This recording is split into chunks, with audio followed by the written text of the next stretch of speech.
ওগো মা তুমি এই ধরনের শ্রেষ্ঠ নেয়ামত, তোমারই পদ তলে রয়েছে জান্নাত। ওগো মা তুমি এই ধরনের শ্রেষ্ঠ নেয়ামত, তোমারই পদ তলে রয়েছে জান্নাত। ঠিক কিনা? দেখেন আল্লাহ মর্যাদা কোথায় বাড়ালো। আমাদের দুনিয়ার পুরুষ মানুষদের পায়ের নিচে থাকে জুতা, জুতার নিচে বালু, কার্পেট কিংবা ফ্লোর। আর আল্লাহ বলে দুনিয়ার এক একটা মায়ের পায়ের নিচে আমি জান্নাত দিয়ে রেখেছি। আসসালামু আলাইকুম ওয়া রাহমাতুল্লাহি তাআলা ওয়া বারাকাতুহু। ইন্নাল হামদালিল্লাহি নাহমাদুহু ওয়া নাস্তাঈনুহু ওয়া নাস্তাগফিরুহু ওয়া নু'মিনু বিহি ওয়া নাতাওয়াক্কালু আলাইহি ওয়া নাউযু বিল্লাহি মিন শুরুরি আনফুসিনা ومن سيئات أعمالنا من يهده الله فلا مضل له ومن يضلل فلا هادي له أي فلن تجد له وليا مرشدا ونشهد أن لا إله إلا الله وحده لا شريك له هو الذي لا ضد له ولا ند له لا مثل له ولا مثيل له لا وزير له ولا كفيل له لا شبه له ولا شبيه له لا ولد له ولا والد له وهو الواحد الفرد الصمد لم يلد ولم يولد ولم يكن له كفوا أحد ونشهد أن سيدنا ونبينا وحبيبنا وبشيرنا ونذيرنا وطبيبنا وطبيب قلوبنا وحبيبنا وحبيب ربنا محمدا عبد الله ورسوله أرسله بالحق بشيرا ونذيرا وداعيا إلى الله بإذنه وسراجا منيرا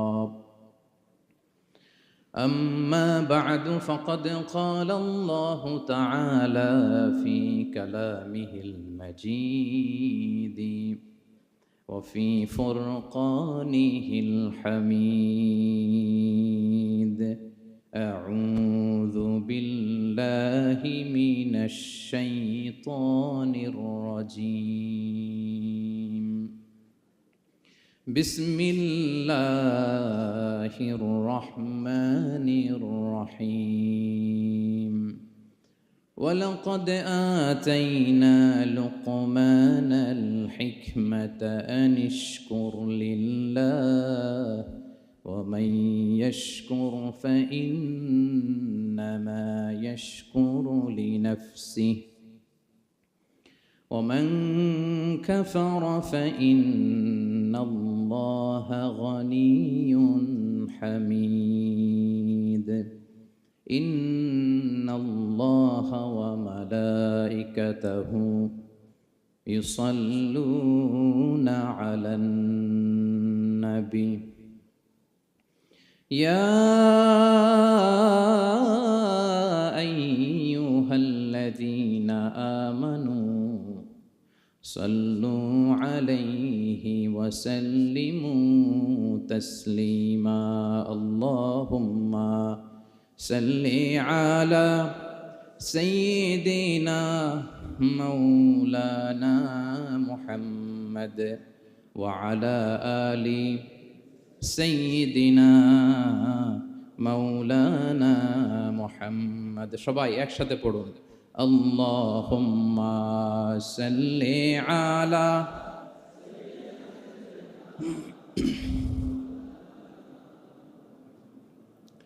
وعلى آل سيدنا মৌলানা মুহাম্মদ মন আমার কাদেরে দিল আমার কাদেরে যেতে সোনার মদিনায়। পড়েন সবাই। মন আমার কাদেরে দিল আমার কাদেরে যেতে সোনার মদিনায়। ওই মদিনার পথের ধুলি, ওই মদিনার পথের ধুলি জুড়াই মনো বেদনা। আল্লাহুম্মা সাল্লি আলা সাইয়্যিদিনা মাওলানা মুহাম্মদ ওয়া আলা আলি সাইয়্যিদিনা মাওলানা মুহাম্মদ। কত ব্যথা কত জ্বালা সয়েছ যে তুমি, তোমারি খুনে লাল তায়েফের ভূমি। ফেরেশতা এসে চায় ধ্বংসের হুকুম, লোহু মাখা মুহাম্মদ প্রাণেতে হাসরাত। হে আল্লাহ দয়া করো এ তায়েফবাসী, ওরা চিনেনি তো আমি যে মুহাম্মদ, হৃদয়ে মুহাম্মদ। আল্লাহুম্মা সাল্লি আলা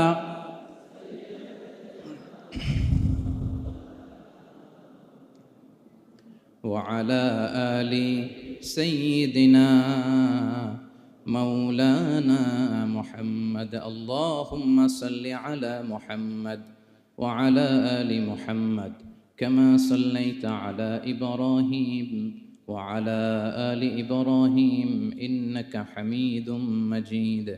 اللهم بارك على محمد وعلى آل محمد كما باركت على إبراهيم وعلى آل إبراهيم إنك حميد مجيد.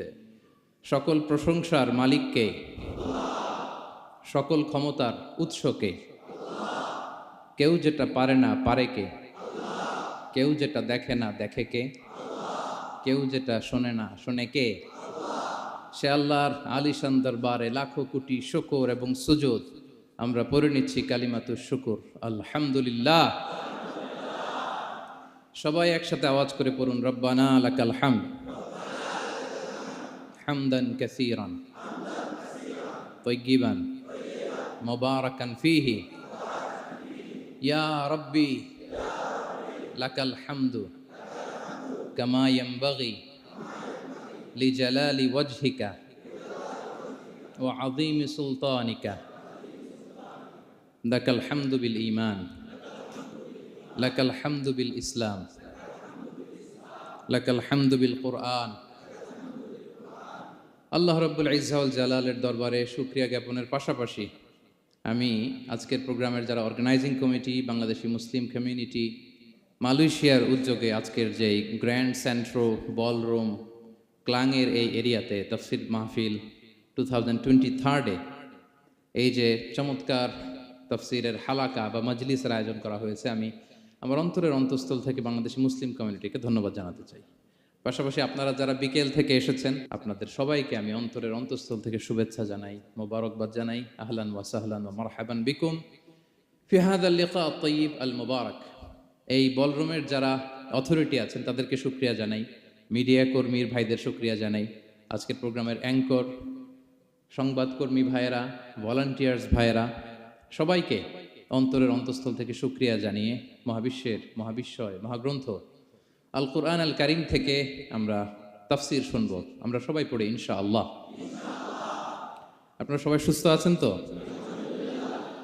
আলহামদুলিল্লাহ। এটা হচ্ছে কোরআনের প্রতি ভালোবাসা মানুষের, কোরআনের মুআজিজা। কোরআন মানুষকে অ্যাট্রাক্ট করে, আকর্ষিত করে। কোরআনের এই ক্ষমতা আছে।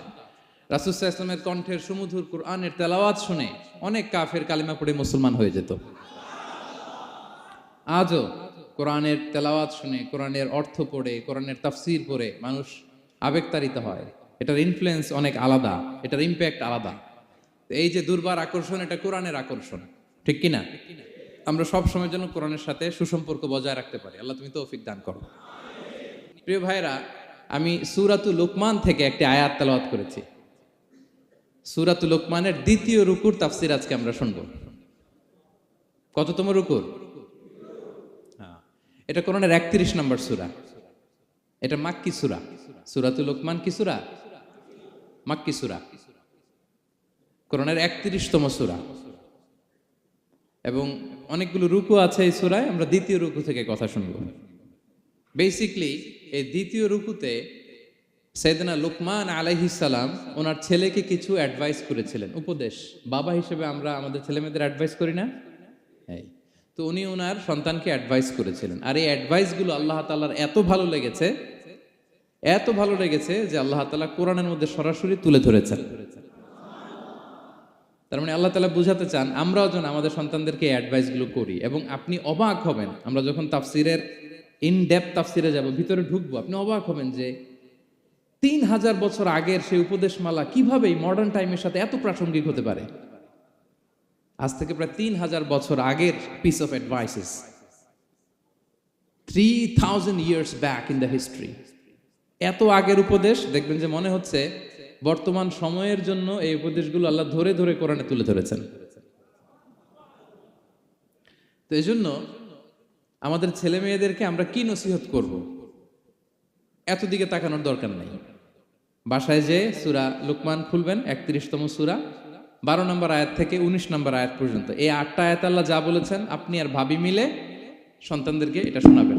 গুড ইনাফ, আর কিছু লাগবে না। প্রিয় ভাইরা, সন্তান আল্লাহর দেয়া অনেক বড় নেয়ামত। আল্লাহু আকবার। নেককার সন্তান আল্লাহর কাছে চাইতে হয়, চেয়ে নিতে হয়। নবীরা দোয়া করেছেন, রব্বি হাবলি মিনাস সলিহিন, আল্লাহ নেককার সন্তান দেন। হে আল্লাহ, নেককার পুণ্যবান সন্তান দেন। আল্লাহ এমন সন্তান দেন যাদেরকে দেখলে আমাদের চোখ জুড়ায়। রব্বি জাআলনি মুকিমাস সলাতি ওয়া মিন যুররিয়াতি, আল্লাহ আমাকেও নামাজ কায়েমকারী বানান, আমার সন্তানকেও বানান। তো সন্তানের জন্য দোয়া করতে হয়, নেককার সন্তান চাইতে হয়। আপনারা যারা বিয়ে করেছেন এখনো সন্তান পান নাই, আল্লাহ তাআলা আপনাদেরকে অচিরেই এই সন্তান দান করে আপনাদেরকে ধন্য করুক। যারা এখনো বিয়ে করেননি, বিয়ের পরে আল্লাহ তাআলা আপনাদেরকে সন্তান দান করুক। এটা অনেক বড় নেয়ামা, এটা আল্লাহর কাছে চাইতে হয়। তো এই আলোচনাটা সবার সাথে প্রাসঙ্গিক। যারা বাবা তাদের তো লাগবে ইনস্ট্যান্ট, আজকে রাত্রে যেই শোনাইতে পারবেন। যারা বাবা হতে যাচ্ছেন তারাও আগে থেকে জেনে রাখলেন, ওয়েল প্রিপেয়ার্ড। আর যারা এখনো বিয়েই করেন নাই, প্ল্যান করে রাখেন যে এইটা আমি আমার ওয়াইফের সাথে প্ল্যান করে এই নাসিহাগুলো আমার সন্তানদেরকে আমরা শোনাবো। সবাই পড়ুন ইনশাআল্লাহ। এবার প্রশ্ন করি, উত্তর দেন। সূরাটার নাম কি? মাক্কি না মাদানী? কত নম্বর সূরা কোরআনের? 31 নম্বর সূরা। আচ্ছা প্রিয় ভাইয়েরা, কালামুল্লাহ মাজিদে কুরআন আল কারিমে আল্লাহ তাআলা মানুষের নামে মোট 8টি সূরা দিয়েছেন। মানুষের নামে কয়টি? এর মধ্যে 6টি সূরা 6 জন নবীর নামে। 6টি সূরা 6 জন। সূরা হুদ, সূরা ইউসুফ, সূরা ইউনুস, সূরা মুহাম্মদ, সূরা নূহ, সূরা ইব্রাহিম। এই 6 জন নবীর নামে 6টা সূরা। আর মানুষের নামে মোট 8টা, নবীর নামে গেল 6টা, আর রইল কয়টা? 2টা। আল্লাহর প্রিয় ভাজন একজন বান্দা এবং একজন বান্দি নামে আল্লাহ আরো 2টা সূরা দিলেন। আল্লাহর প্রিয় বান্দি মারিয়াম আলাইহিস সালাম, ঈসা আলাইহিস সালামের মা, ওনার নামে একটা সূরা আছে না? কি নাম? সূরা মারিয়াম। আর আরেকটা হচ্ছে এই যে সূরা লুকমান, উনি কিন্তু নবী না।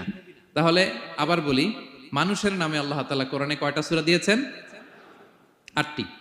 এর মধ্যে 6টা দিয়েছেন 6 জন নবীর নামে, আর বাকি 2টা আল্লাহর 2জন প্রিয় বান্দাবান্দির নামে। একটা সূরা মারিয়াম আর একটা সূরাতু লুকমান। তো আমরা শুরুতেই জানবো যে এই লুকমান কে ছিলেন তিনি। লুকমান আলাইহিস সালাম আল্লাহর প্রিয় ভাজন একজন ব্যক্তি ছিলেন, খুব বিজ্ঞ একজন মানুষ ছিলেন, খুব জ্ঞানী প্রাজ্ঞ একজন ব্যক্তিত্ব ছিলেন। দেখতে উনি কালো ছিলেন, কুৎসিত। চামড়াটা কি ছিল? কালো, ব্ল্যাক। তার মানে ব্ল্যাক হইলেই কাউকে ছোট করা যাবে না। কাজী নজরুল বড় সুন্দর লিখেছেন, কালো আর ধলো বাহিরে কেবল, ভিতরে সবাই সমান রাঙ্গা, কেটে দিলে রক্তের রং। যে কালো রঙের তার রক্ত, যে ধবধবে সাদা তার রক্ত লাল। তাহলে ব্ল্যাক হইলেই কাউকে ছোট করা চলবে না। সাইয়েদনা লুকমান আল হাকিম কুৎসিত বর্ণের একজন মানুষ ছিলেন, খাটো একজন মানুষ ছিলেন। কোথায় থাকতেন? মিশর, সুদান, ইথিওপিয়া, যেটা আগের নাম ছিল হাবাসা, এই রিজিয়নে। কেউ কেউ বলেছেন মিশরের কোন একটা এলাকায়, কেউ সুদান, কেউ ইথিওপিয়া। তো রিজিয়নটা কাছাকাছি। কি করতেন? কোন কোন মুফাসসির বলেন তিনি দর্জি ছিলেন, দর্জি। কেউ কেউ বলেন তিনি ছিলেন কানা নাজ্জারান, নাজ্জার মানে কাঠমিস্ত্রি ছিলেন। আবার কোন কোন মুফাসসির বলেন তিনি ছিলেন রাইল গানাম, মেষ পালক। বেশিরভাগ তাফসিরে এসেছে তিনি মেষ পালক ছিলেন, ছাগল চড়াতেন, যেটা নবীদের পেশা ছিল, দায়িত্ব ছিল। ওনারা ছাগল চড়াতেন শুরুর দিকে। তো লোকমান হাকিম তিনিও ছাগল চড়াতেন এবং তিনি দাস ছিলেন, মুক্ত জীবন তার ছিল না। তিনি একজন মনিবের আন্ডারে তার ছাগলগুলো মরুভূমিতে যেয়ে কি করতেন? চড়াতেন। মজার ব্যাপার হচ্ছে, সারা দুপুর, সারা বিকেল, সারা দিন ছাগল চড়িয়ে আসার পরে লোকমান যখন বাসায় ফিরে আসতো, তখন এলাকার লোকজন সবাই লোকমানের কাছে জড়ো হতো, আর উনি তাদেরকে তার প্রজ্ঞা, তার বিজ্ঞচিত কথাগুলো শেয়ার করতেন, শোনাতেন, এগুলো বলতেন। তো এগুলো দেখে লোকমানের মালিক অবাক, কিরে আমার কাছে এলাকার কেউ আসে না, কিন্তু আমার দাস দেখতে কুৎসিত কালো, এই লোকমানের কাছে সবাই এসে ঘিরে থাকে, কি ওর কাছে কি পায়, কি আছে ওর কাছে? তো শ্রোতাদের কয়েকজনকে ডেকে বলল, ঘটনা কি? তোমরা সবাই লোকমান সন্ধ্যাবেলায় ফিরে আসলে তার পাশে জড়ো হও কেন, কি পাও? তো তারা বলল, আপনার দাস লোকমান, এটা সে সাধারণ কোনো মানুষ নয়, সে অসাধারণ মানুষ। সে এমন কথা বলে, এগুলো শুনলে জীবন পাল্টে যায়। সুবহানাল্লাহ বিহামদিহি। মালিক বলে, ঘটনা কি? আমি ওর মালিক, কই কোনোদিন তো এরকম ওর সাথে কোনো কনভারসেশনে যাই নাই, কথা হয় না, আমি তো শুনি নাই, দেখি আজকে চেক করে দেখি কি ওর এত বিজ্ঞতা, এত জ্ঞান, এত প্রাজ্ঞতা কিসের দেখি। তো আজকে সন্ধ্যাবেলায় ফিরছে, উনি বলতেছে, ইয়া লোকমান ইযবাহ লানা শাতান, একটা ছাগল জবাই করো, ওয়া আখরিজ মিনহা আতিয়াবা মুদগাতাইন, এবার এই ছাগলের সবচেয়ে শ্রেষ্ঠ দুইটা অঙ্গ কেটে নিয়ে আসো, যাও। ফাআখরাজাল লিসানা ওয়াল কলব, লোকমান যে ছাগল জবাই করে, ছাগলের জিহ্বাটা আর কলব, হার্ট, এই দুইটা কেটে নিয়ে আসছে, বলতেছে এই দুইটা শ্রেষ্ঠ। বলছে আচ্ছা ঠিক আছে। মালিক আবার বলল, ওয়াযবাহ লানা শাতান উখরা ইয়া লোকমান, যাও আরেকটা জবাই করো। ওয়া আখরিজ মিনহা আখবাসা মুদগাতাইন, এবার সবচেয়ে নিকৃষ্ট দুইটা অঙ্গ ছাগলের কেটে নিয়ে আসো, যাও দেখি তো। ফাআখরাজাল লিসানা ওয়াল কলব, সে আরেকটা ছাগল জবাই করে আবার জিহ্বা আর হার্ট, কলব কেটে নিয়ে আসছে, বলছে এই যে এটা সবচেয়ে নিকৃষ্ট। তো মালিক বলে, মা হাযা ইয়া লোকমান, মা লাকা ইয়া লোকমান, ঘটনা কি লোকমান? শ্রেষ্ঠ দুটো অঙ্গ কাটতে বললাম, জিহ্বার কলিজা হৃদয় কেটে নিয়ে আসলাম, বললাম সবচেয়ে নিকৃষ্ট দুটো অঙ্গ কাটো, আবার জিহ্বার এটা কেটে নিয়ে আসলাম। তো লোকমান বলতেছে, জিহ্বা আর হৃদয় যদি শ্রেষ্ঠ হয়, কলব যদি শ্রেষ্ঠ হয়, এর চেয়ে শ্রেষ্ঠ অঙ্গ আর হতে পারে না। আর জিহ্বা আর কলব যদি খারাপ হয়, মানুষের মুখ আর হৃদয় যদি খারাপ হয়, এর চেয়ে নিকৃষ্ট অঙ্গ আর হতে পারে না। সে তো অবাক, তাই তো? সে চিন্তা করে দেখে, তাই তো, এই মুখ দিয়ে মানুষ ভালো কথা বলে, সত্যের পায়গাম পৌঁছায়, মানুষের কল্যাণের জন্য ডাকে, জিকির করে, তাসবিহ পড়ে, কোরআন তেলাওয়াত করে, তখন তো এই জিহ্বা শ্রেষ্ঠ।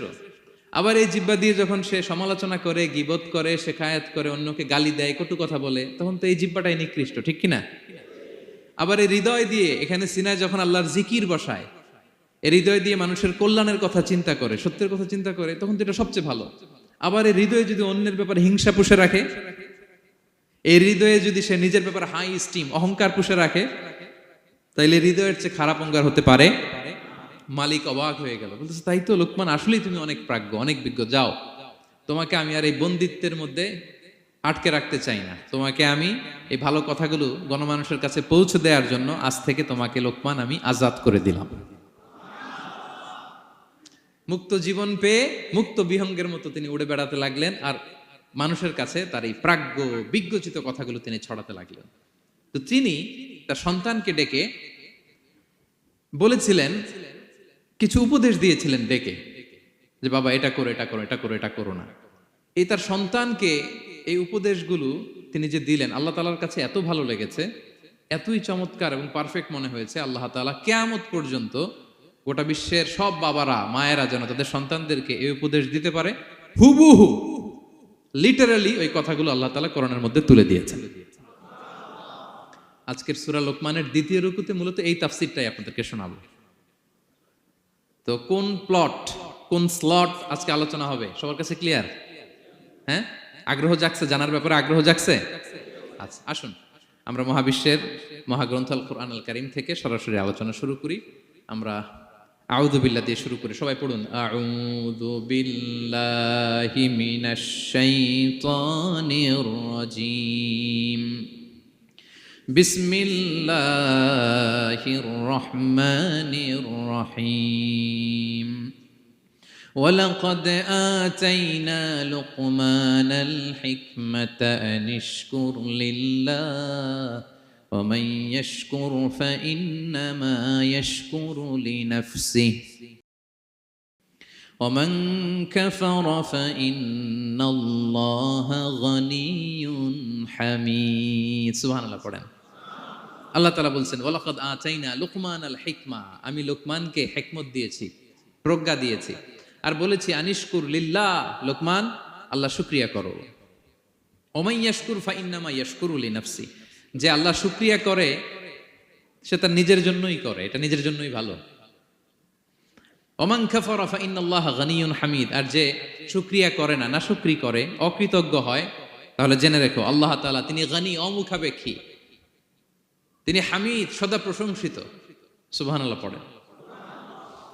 তাহলে আল্লাহ তাআলা বললেন আমি লোকমানকে প্রজ্ঞা দিয়েছি, হিকমত দিয়েছি। হিকমত, হিকমত শব্দের সাথে আপনারা পরিচিত আছেন না? আমি লোকমানকে হিকমত দিয়েছি, এটা অনেক দামি জিনিস, সবার থাকে না।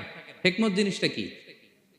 না, জ্ঞান হচ্ছে নলেজ, আর হিকমা হচ্ছে বাংলায় বলে প্রজ্ঞা, হ্যাঁ, ইংরেজিতে বলে উইজডম। দেখি কেউ বলতে পারে কিনা, একজন আমাকে শোনান দেখি হিকমতটা কি, দেখি কেউ কিছু বলতে পারেন কিনা। হিকমত মানে ক্ষমতা, একজন বলছে। আচ্ছা, আর অলৌকিক সামথিং, আর শক্তি, আর হ্যাঁ এদিক থেকে যোগ্যতা, আর জ্ঞান। ঠিক আছে, আমার ভাইরা চেষ্টা করছে, আলহামদুলিল্লাহ। আচ্ছা, হিকমত আর ইলমের মধ্যে পার্থক্য আছে। হিকমা is something more than knowledge. আজকে শিখে যান। ইলম মানে যেটা জ্ঞান বা নলেজ, নলেজের সাথে যখন কমন সেন্স যুক্ত হয় তখন ওটা হিকমা হয়ে যায়। সুবহানাল্লাহ কইতে পারলেন না? নলেজ, নলেজ আর common sense, I repeat, knowledge আর কমন সেন্স ইকুয়াল টু হিকমা বা উইজডম। শুধু জ্ঞান থাকলেই হয় না, জ্ঞানটা কিভাবে আপনি অ্যাপ্রোচ করবেন, প্রচার করবেন, প্রেজেন্টেশন করবেন, উপস্থাপন করবেন, এটা জানার দরকার আছে না নাই? অনেকের অনেক জ্ঞান আছে কিন্তু কিভাবে বলতে হয়, কতটুকু বলতে হয় এটা জানে না, তাই না? তাহলে জ্ঞানকে কাজে লাগানোর যে মেকানিজম, যে কর্মকৌশল, এটার নাম হিকমা। আল্লাহ বলেছেন হিকমতের সাথে দাওয়াত দাও, উদউ ইলা সাবিলি রাব্বিকা বিল হিকমা, হিকমতের সাথে দাওয়াত দাও। নামাজ পড়া ফরজ, সবাই জানি না আমরা, এটারে বলে ইলম। কিন্তু নামাজটা কিভাবে পড়তে হয়, রুকু কেমনে দিতে হয়, সেজদা কেমনে করতে হয়, সালাম ফিরায় কিভাবে এটা এক্সিট করতে হয়, এই পুরো মেকানিজমটা জানার নাম হিকমা। তাহলে knowledge plus common sense equal to হিকমা। জ্ঞান আর কমন সেন্স একসাথে যদি হয় এটা উইজডম বা প্রজ্ঞা হিসেবে রিফ্লেক্ট করে। বুঝতে পারছেন? আল্লাহ বললেন আমি লোকমানকে প্রজ্ঞা দিয়েছি। হ্যাঁ, ওমাই ইউতাল হিকমাতা ফাকাদ উতিয়া খায়রান কাসীরা, আর যাকে আমি প্রজ্ঞা দিয়েছি তাকে আমি অনেক কিছু দিয়েছি। সুবহানাল্লাহ পড়ে। আল্লাহ তাআলা যেন আমাদেরকে প্রজ্ঞা দিয়ে ধন্য করে, আমরাও যেন হিকমতের অধিকারী হতে পারি। আল্লাহ তুমি তৌফিক দান করো। তাই জন্য আল্লাহ বললেন ওয়ালাকাদ আতাইনা লুকমানাল হিকমাতা আনিশকুর লিল্লাহ ওয়া মান ইয়াশকুর ফাইন্নামা ইয়াশকুরু লিনাফসি। আমি লোকমানকে হিকমা দিয়েছি মানে প্রজ্ঞা দিয়েছি, আর বলেছি আমি আল্লাহর শুকরিয়া করো। যে শুকরিয়া করে সে তার নিজের জন্যই করে, যে কুফরি করে, অকৃতজ্ঞ হয়, জেনে রেখো আমি আল্লাহ গানিয়ুন হামিদ, আমি গানি, অমুখাপেক্ষী, হামিদ, সপ্রশংসিত। আল্লাহ লোকমানকে বললেন আনিশকুর লিল্লাহ, আল্লাহর জন্য শুকরিয়া করো। শুকরিয়া যে করে সে তার নিজের জন্যই করে, এখানে আল্লাহর কিছু হয় না। নাকি আমরা শুকরিয়া করলে আল্লাহর ক্ষমতা 1 ইঞ্চি বেড়ে যায়? আমরা গোটা বিশ্বের সবাই সিজদায় পড়ে থাকলে আল্লাহর ক্ষমতা একটু বেড়ে যাবে না? পারবে? আর আমরা সবাই যদি সবচাইতে পাপী হয়ে যাই, আল্লাহর ক্ষমতা কমে যাবে না? কমবে? তাহলে লাভ লস আল্লাহর কিছু নাই, লাভ লস সব কাদের? আওয়াজ করে সবাই বলুন, লাভ লস কাদের? শুকরিয়া করলে আমাদের লাভ। লা ইন শাকারতুম লা আযীদান্নাকুম ওয়া লা ইন কাফারতুম ইন্না আযাবি লাশাদীদ। আল্লাহ বলেন, যদি তোমরা শুকরিয়া করো নেয়ামত বাড়িয়ে দেব, আর যদি কুফরি করো জেনে রেখো আমার আযাব, আমার পানিশমেন্ট, আমার শাস্তি বড় করা। আমি আল্লাহ সব সময় ধরি না, ধরলে ছাড়ি না। ঠিক কি না? ধরে ধরে ধরে না, ধরলে আল্লাহ ছাড়ে না। শুকরিয়া করলে তিনি বাড়াতে থাকে, দিতেই থাকে। শুকরিয়া করবেন তো পাবেন, নিয়ামতে শুকরিয়া করবেন তো পাবেন, করবেন তো পাবেন। তো শুকরিয়া করলে আমাদের লাভ, আমাদের লাভ। হাদিসে কুদসিতে আল্লাহ বলেছেন, এই বানি আদম সবাই মিলে, হ্যাঁ, আলা আতকা কলবি রাজুলিন ওয়াহিদ, তোমরা যদি সবাই সবচেয়ে মুত্তাকি হয়ে যাও, ইবাদতে লুটিয়ে পড়ো সবাই, আমার কিচ্ছু পারবে না। আর তোমরা সবাই যদি আফজারি কলবি রাজুল ওয়াহিদ, সবচেয়ে নিকৃষ্ট আত্মার মানুষ হও, পাপাচারে ডুবে যাও, আমি আল্লাহর ক্ষমতার 1 ইঞ্চিও কমবে না। তাহলে শুকরিয়া করলে কাদের লাভ?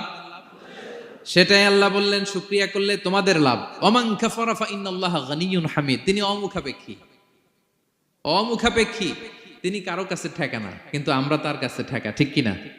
আমরা বিপদে পড়লে কার কাছে চাই? আল্লাহ কারো কাছে চায়? আমাদের ফরিয়াদ আমরা কার কাছে জানাই? আল্লাহর কি কারো কাছে ফরিয়াদ জানানো লাগে? তিনি গানিয়্যুন হামিদ, অমুখাপেক্ষী, কারো প্রতি তিনি মুখাপেক্ষী নয়। গোটা বিশ্ব তার কাছে প্রার্থনা করে, গোটা বিশ্ব মুখ থুবড়ে তার কাছে পড়ে থাকে, গোটা বিশ্ব লুটিয়ে পড়ে সিজদায় পড়ে তার কাছে রোনাজরি করে, কিন্তু তিনি কারো কাছে কিছু চেতে হয় না। তিনি গানিয়্যুন হামিদ। এরপর আল্লাহ তাআলা সাইয়েদনা লুকমান আলাইহিস সালাম সন্তানকে কি উপদেশ দিলেন এর পরের আয়াত থেকে শুরু করলেন।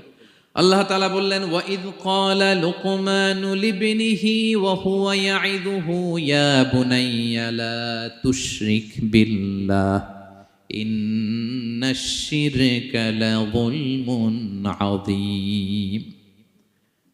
আল্লাহ বললেন, স্মরণ করুন সে সময়ের কথা যখন লোকমান তার সন্তানকে বলেছিল, কি অবস্থায়? ওয়া হুয়া ইয়াইযুহু, ওয়াজ করতেছিল, ছেলেকে নাসিহাত করতেছিল, কাউন্সেলিং করতেছিল। ফ্যামিলিতে এটা খুব জরুরি, নাসিহা করা, একে অপরকে উপদেশ দেয়া। কারণ আদ-দীনু আন-নাসিহা, দিন মানেই কল্যাণ কামনা করা, দিন মানেই অন্যকে কি দেয়া? উপদেশ দেয়া, নাসিহা দেয়া। এটা যেন আমরা দেই। এজন্য ফ্যামিলি কাউন্সেলিংটা জরুরি। নিজেই হুট করে সব সিদ্ধান্ত নেবেন না। আপনার স্ত্রীর সাথে পরামর্শ করুন, আপনার সন্তানদের সাথে পরামর্শ করুন। দেখেন সাইয়েদনা ইব্রাহিম আলাইহিস সালাম, তিনি স্বপ্নে দেখলেন তিনি ইসমাইলকে জবাই করতেছে। এটা দেখেই ডিরেক্টলি জবাই করতে উদ্যত হলেন না। তিনি ছেলেকে বললেন, ফানজুর মাযা তারা ইন্নী রাআইতু ফিল মানামি আন্নী আযবাহুক। ইসমাইল, আমি স্বপ্নে দেখেছি যে আমি তোমাকে কি করছি? জবাই করছি। ফানজুর মাযা তারা, what's your opinion about it, what do you think about it. এবার বলো তোমার অপিনিয়ন কি, তুমি কি ভাবছো? আমি দেখেছি তোমাকে জবাই করছি, তোমার অপিনিয়ন বলো। দেখেন, যেমন বাবা তেমন ছেলে, বাপ কা বেটা সিপাহী কা ঘোড়া, কুছ না হতো থোড়া থোড়া।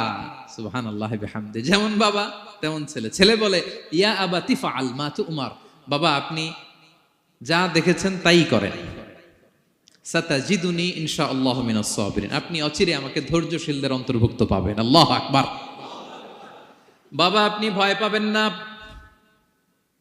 বিচলিত হবেন না, আমার কারণে আপনি আল্লাহর কাছে লজ্জিত হবেন না। আপনি যেমনটি দেখেছেন তেমনটি করুন, ভয় পাবেন না, অচিরেই আপনি আমাকে ধৈর্যশীলদের অন্তর্ভুক্ত পাবেন।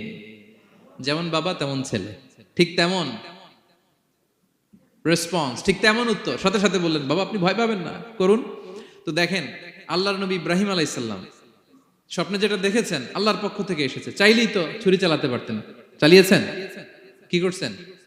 পরামর্শ করেছেন, কাউন্সেলিং করেছেন। ফ্যামিলি কাউন্সেলিংটা খুবই জরুরি। This is the first and foremost reminder tonight. আজকের তাফসীর থেকে প্রথম রিমাইন্ডার এটা, যে বাসায় আমরা কাউন্সেলিং করব, বড় কোনো সিদ্ধান্ত নিতে গেলে পরামর্শ করব, যেমনটি নবী আলাইহিস সালাম ওনারা করেছেন। ঠিক কিনা?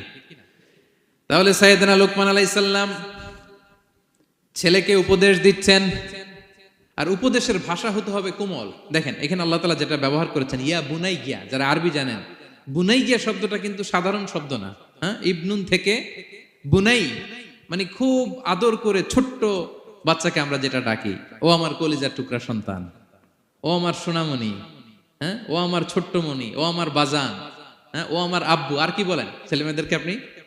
সায়া। কি এটার মানে কি? হ্যাঁ, ইংরেজিতে বললে ডার্লিং। আর ঠিক আছে, ডার্লিং কিন্তু সবাইরে বলা যায়। মানে যাকে আপনি লাভ করেন, ভালোবাসেন, আপনার ছেলেকে ডার্লিং বলতে পারেন, মেয়েকে বলতে পারেন, আপনার ওয়াইফকে বলতে পারেন, অন্য আবার অন্যান্য নারীদেরকে বলা যাবে না, স্ত্রী পর্যন্ত, হ্যাঁ, কাছের যারা এদেরকে। তো মালয়েশিয়ান ভাষা তো আমি জানি না, মালয়েশিয়াতে যেটা বলে ওইটা দিয়ে ডাকবেন, খুব সোহাগ দিয়ে, আদর দিয়ে। কারণ নাসিহাতের ভাষা খুব কোমল হতে হয়। যে নাসিহাত হৃদয় নিংড়ানো মমতা দিয়ে বেরোয়, ওই নাসিহাত অন্যের হৃদয়ে যে টাচ করে। কথা বুঝতে পেরেছেন? যেটা হৃদয় নিংড়ানো ভালোবাসা থেকে বেরোয় নাসিহাত, সেটা আপনার ছেলের হৃদয়ে যে টাচ করবে, ক্লিক করবে। আর যদি রেগে মেগে আগুন হয়ে ওরে ধরেন, নামাজ পড়লি না কেন, এটা করলি কেন, এমনটা হইলো কেন, ও শুনবে? শুনবে না, বিগড়ে যাবে। দেখেন সাইয়েদনা মূসা আলাইহিস সালাম এবং সাইয়েদনা হারুন আলাইহিস সালাম দুজন মিলে যখন ফেরাউনকে দাওয়াত দিতে যাবেন, আল্লাহ বললেন, মূসা তোমার মেজাজ কিন্তু গরম, এই গরম মেজাজ নিয়ে ফেরাউনের দাওয়াত দিলে হবে না। রব্বুল আলামিন বললেন, মূসা তোমার মেজাজ বড্ড গরম, কিন্তু তোমার জিহ্বাটা দিয়েছি আমি নরম। এই নরম জিহ্বা দিয়ে ফেরাউনের দরবারে যে যখন দাঁড়াবা, ফাকুলা লাহু কাওলান লাইয়িনান লাআল্লাহু ইয়াতাযাক্কারু আও ইয়াখশা। সুবহানাল্লাহ পড়েন। ফাকুলা লাহু কাওলান লাইয়িনা, সফট ল্যাঙ্গুয়েজ ইউজ করবা, কোমল ভাষায় দাওয়াত দিবা, নরম ভাষায় সফট করে, কোমল করে, ভদ্র করে ফেরাউনের কাছে প্রেজেন্টেশন দিবা। হতে পারে তোমার এই সুন্দর প্রেজেন্টেশনের কারণে ফেরাউন দাওয়াত কবুল করে নিতে পারে। দেখেন আমাদের যে অ্যাপ্রোচে ভুল অনেক দায়ীদের। ফেরাউনের মতো কুখ্যাত সন্ত্রাসী এই পৃথিবী আর দেখবে? কথা বলেন না কেন? ফেরাউনের চাইতে বড় গডফাদার, ফেরাউনের চাইতে বড় সন্ত্রাস ডাকাত এই পৃথিবীতে আর দ্বিতীয়টা কেউ এসেছে? তো এই ফেরাউনকে দাওয়াত দেওয়ার জন্য আল্লাহ মুসাকে বললেন, মুসা সফটলি বইলো, কোমল ভাষায় বইলো, একটু মোলায়েম সুরে বইলো, যাতে ওর হৃদয়ে টাচ করে। আর আমরা যাদেরকে খারাপ মনে করি, যাদেরকে আমরা পাপী মনে করি, তারা কি ফেরাউনের চেয়েও খারাপ? হ্যাঁ, তো তাদের কাছে আমরা যখন বার্তা পৌঁছাই, আমরা তো অ্যাগ্রেসিভ হই কেন? আমরা তো অ্যাটাকিং হই কেন? আমরা হিট করে করে কথা বলি কেন? না, দিস ইজ নট দ্য দাওয়া অ্যাপ্রোচ। এইভাবে দাওয়াত দিলে সেই দাওয়াত কোনো ফল বয়ে আনবে না। তো দেখেন আল্লাহ বললেন, ওয়াইদ ক্বালা লুকমানু লিবনিহি ওয়া হুয়া ইয়াইদু। স্মরণ করুন সে সময়ের কথা যখন লোকমান তার ছেলেকে বলেছিল, ওয়াজ করে, উপদেশ দিয়ে, নাসিহা করে, ইয়া বুনাইয়া, ও আমার কলিজার টুকরা সন্তান, ও আমার সোনামণি। যত কোমল ভাষায় আপনার ছেলেকে ডাকতে পারেন, এরকম আদর দিয়ে, সোহাগ দিয়ে, হ্যাঁ, মায়া মমতা মাখা মোলায়েম কণ্ঠে ওকে ডাকবেন। ডেকে কি উপদেশ দিলেন দেখেন। সাইয়েদনা লোকমান প্রথম উপদেশ দিলেন, ইয়া বুনাইয়া, ও আমার সন্তান, লা তুশরিক বিল্লাহ, ও আমার কলিজার টুকরা বাবা, আল্লাহর সাথে তুমি শিরক করো না। প্রথম উপদেশ, খবরদার আমার কলিজার টুকরা সন্তান, আল্লাহর সাথে শরীক করতে যেও না, আল্লাহর সমকক্ষ কাউকে মনে করো না। আল্লাহকে যেমনি বড় মনে করো, আল্লাহকে যেমনি রিজিক দাতা মনে করো, আল্লাহকে যেমনি পালন কর্তা মনে করো, গোটা বিশ্বের কোন সৃষ্টিকে এমন মনে করো না। লা তুশরিক বিল্লাহ, শিরক করো না। প্রথম অ্যাডভাইস দেখেন, প্রথম অ্যাডভাইসটা অনেক গুরুত্বপূর্ণ। সবচেয়ে জরুরিটা আগে বলতে হয়। কি বলেন? আগে বলতেছে লা তুশরিক বিল্লাহ, ও আমার সন্তান, আল্লাহর সাথে শরীক করো না, কারণ ইন্না শিরকা লা যুলমুন আযীম, আল্লাহর সাথে শিরক বড় পাপ, এটা হচ্ছে যুলমুন আযীম, অনেক বড় জুলুম, এটা মহাপাপ, এটা অনেক বড় জুলুম। শিরকের চাইতে বড় জুলুম আর হতে পারে? শিরকের চাইতে বড় জুলুম আর হতে পারে? কারণ এই জুলুম আপনি সৃষ্টি হয়ে করতেছেন কার প্রতি? বুঝে থাকলে উত্তর দেন। এই জুলুম আপনি সৃষ্টি হয়ে কার প্রতি করতেছেন? আল্লাহর প্রতি। জুলুম কারে বলে দেখি, কে বলতে পারে? অত্যাচার। আর মানুষের হক নষ্ট করা, মাশাআল্লাহ, অনেক চমৎকার, এটা জুলুম। তার মানে অধিকার নষ্ট করা, কি বলেন, অধিকার হরণ করা, এটা হচ্ছে জুলুম। ইনসাফ বিরোধী কাজ করা, এটা জুলুম। এই যে আল্লাহ তাআলা আমাদের সৃষ্টি করলেন, অস্তিত্বহীনতা থেকে তিনি আমাদের অস্তিত্ব দিলেন, আমাদেরকে রিজিক দিলেন, নেয়ামত দিয়ে আমাদেরকে ধন্য করলেন। তো আল্লাহ তাআলার অধিকার ছিল না যে তাকেই আমি সেজদা দিব? এটা তার অধিকার। এটা কার রাইট? আমরা হিউম্যান রাইটস নিয়ে কথা বলি, অ্যানিমাল রাইটস নিয়ে কথা বলি, উইমেন রাইটস নিয়ে কথা বলি। ইবাদতের অধিকারী তিনি, এটা তার অধিকার। তার জন্য আমরা সিজদায় লুটিয়ে পড়বো। তো এই সিজদা আপনি ওদিকে না দিয়ে যদি মাজারে দেন, আল্লাহর অধিকার নষ্ট করছেন না? কথা বলেন, এটা ইনসাফ হইছে? যিনি রিজিক দিল, যিনি সৃষ্টি করলো, যিনি নিয়ামত দিল, তার ইবাদত না করে আপনার মতো আরেকটা সৃষ্টির সামনে আপনি এরকম নমস্ত নমস্ত গান, এটা তার অধিকার হরণ হয়েছে না? এটা ইনসাফ বিরোধী হয়েছে না? এজন্য আল্লাহ বলেছেন ইন্না শিরকালা যুলমুন আযীম। শিরকে সবচেয়ে বড় জুলুম বলার কারণ কি? কারণ আপনি সৃষ্টি হয়ে স্রষ্টার উপর জুলুম করেছেন। এর চেয়ে বড় জুলুম আর হতে পারে? এজন্য সাইয়েদনা লুকমান আলাইহিস সালাম বললেন, ইয়া বুনাইয়া লা তুশরিক বিল্লাহ, ও আমার কলিজার টুকরা সন্তান, খবরদার খবরদার, কশিন কালে আল্লাহর সাথে শিরক করবে না। কারণ শিরক হলো সবচাইতে বড় জুলুম, সবচেয়ে বড় পাপ, সব পাপের বাপ, এর নাম হচ্ছে শিরক। এর চেয়ে বড় পাপ হতে পারে? পাপের জগতে যদি র্যাঙ্কিং করেন, নাম্বার 1 সবাই নাম্বার 1। আল্লাহ সব মাফ করে দেয়, সব গুনাহ তিনি ক্ষমা করে দেয়, সব পাপকে তিনি চাইলেই মোচন করে দিতে পারেন, শুধুমাত্র কেবলমাত্র শিরকের গুনাহ ছাড়া। ঠিক কিনা? ইন্নাল্লাহা লা ইয়াগফিরু আন ইউশরাকা বিহি ওয়া ইয়াগফিরু মা দুনা যালিকা লিমান ইয়াশা। আল্লাহ তাআলা চাইলে সব গুনাহ তোমার ক্ষমা করে দিতে পারেন, কেবলমাত্র শিরকের গুনাহ ছাড়া। এটা ক্ষমা করে না, কারণ এইটা আল্লাহকে অপমান করার শামিল। ঠিক কিনা? আল্লাহর উদাহরণ বাদ দেই, আপনার বস যে আপনাকে খুব ভালোবাসে, যে আপনাকে স্যালারির বাইরেও আরো অনেক কন্ট্রিবিউশন করে, টাকা দেয়, আদর করে, এই সুবিধা দেয়, ওই সুবিধা দেয়, আপনি উনারে শ্রদ্ধা না দেখাইয়া এই শ্রদ্ধা আপনি অন্যদের দেখান, কিন্তু উনারে শ্রদ্ধা করেন না, উনি এটা মেনে নিবে? কথা বলেন। যে আল্লাহ আপনার জীবন দিলেন, রিজিক দিলেন, সব দিলেন, গোটা জগৎটাই তো তার, সব দেওয়ার পরেও সিজদা যে আপনি কোথায় দেন? হ্যাঁ, মাজারে, দরগায়, বাবার কাছে। এরকম আছে না নাই? হ্যাঁ, আমাদের এখানে কেউ নাই। হ্যাঁ, দেশে গেলে এরকম মাজারে যে মানত টানত করেন নাকি? হ্যাঁ, মানত করেন? মাজারে সেজদা দেওয়া যাবে? চাইতে হবে একটা সত্তার কাছে। চিল্লায় বলুন তো, তিনি কে? এজন্য বিশ্বনবী বললেন, ইযা সাআলতা ফাসআলিল্লাহ, চাইলে আল্লাহর কাছে চাও। ওয়া ইযা ইসতাআনতা ফাসতাইন বিল্লাহ, সাহায্য যদি চেতে হয় একজনের কাছে চাইবা। চিল্লায় বলেন, তিনি কে? নাকি বাবার কাছে? হ্যাঁ, দয়াল বাবা রে দয়া করো আমারে। আপনার বাবার যখন ডায়রিয়া হয়, উনি চায় কার কাছে? আপনার বাবা যখন বিপদে পড়ে, কাঁদে কার কাছে? এই জন্য আমরা চাবো কার কাছে? দয়ালা আল্লাহ রে দয়া করো আমারে, এটা বলতে হবে। ঠিক কিনা? বলেন সবাই, দয়ালা আল্লাহ রে দয়া করো আমারে। এজন্য এই জিনিসটা সাইয়েদনা লুকমান আলাইহিস সালাম প্রথমে ফোকাস করলেন, বললেন লা তুশরিক বিল্লাহ, ও আমার কলিজার টুকরা সন্তান, আল্লাহর সাথে শিরক করো না, খবরদার। আল্লাহর সাথে কাউকে সমকক্ষ মনে করবা না, কারণ ইন্না শিরকা লা যুলমুন আযীম, শিরিক হলো সবচাইতে বড় পাপ, মহা জুলুম। এই জুলুম আল্লাহর প্রতি করা হয়। তাহলে প্রথম উপদেশটা বুঝতে পারছেন আমার প্রিয় ভাইরা? আল্লাহর সাথে শিরক করা চলবে। চাইবো কার কাছে? সন্তান হয় না, কই চাবেন? নাকি মাজারে? মাজারে চাওয়া যাবে? বাবার কাছে চাওয়া যাবে? ছেলে সন্তান দেয় কে? মেয়ে দেয় কে? ছেলে মেয়ে দুটোই দেয় কে? ছেলেও দেয় না, আবার মেয়েও দেয় না। চিৎকার করে বলেন তো, তিনি কে? আমরা তার কাছে চাইব। সব পরিস্থিতিতে আমরা একজনের কাছে চাইব, তিনি কে?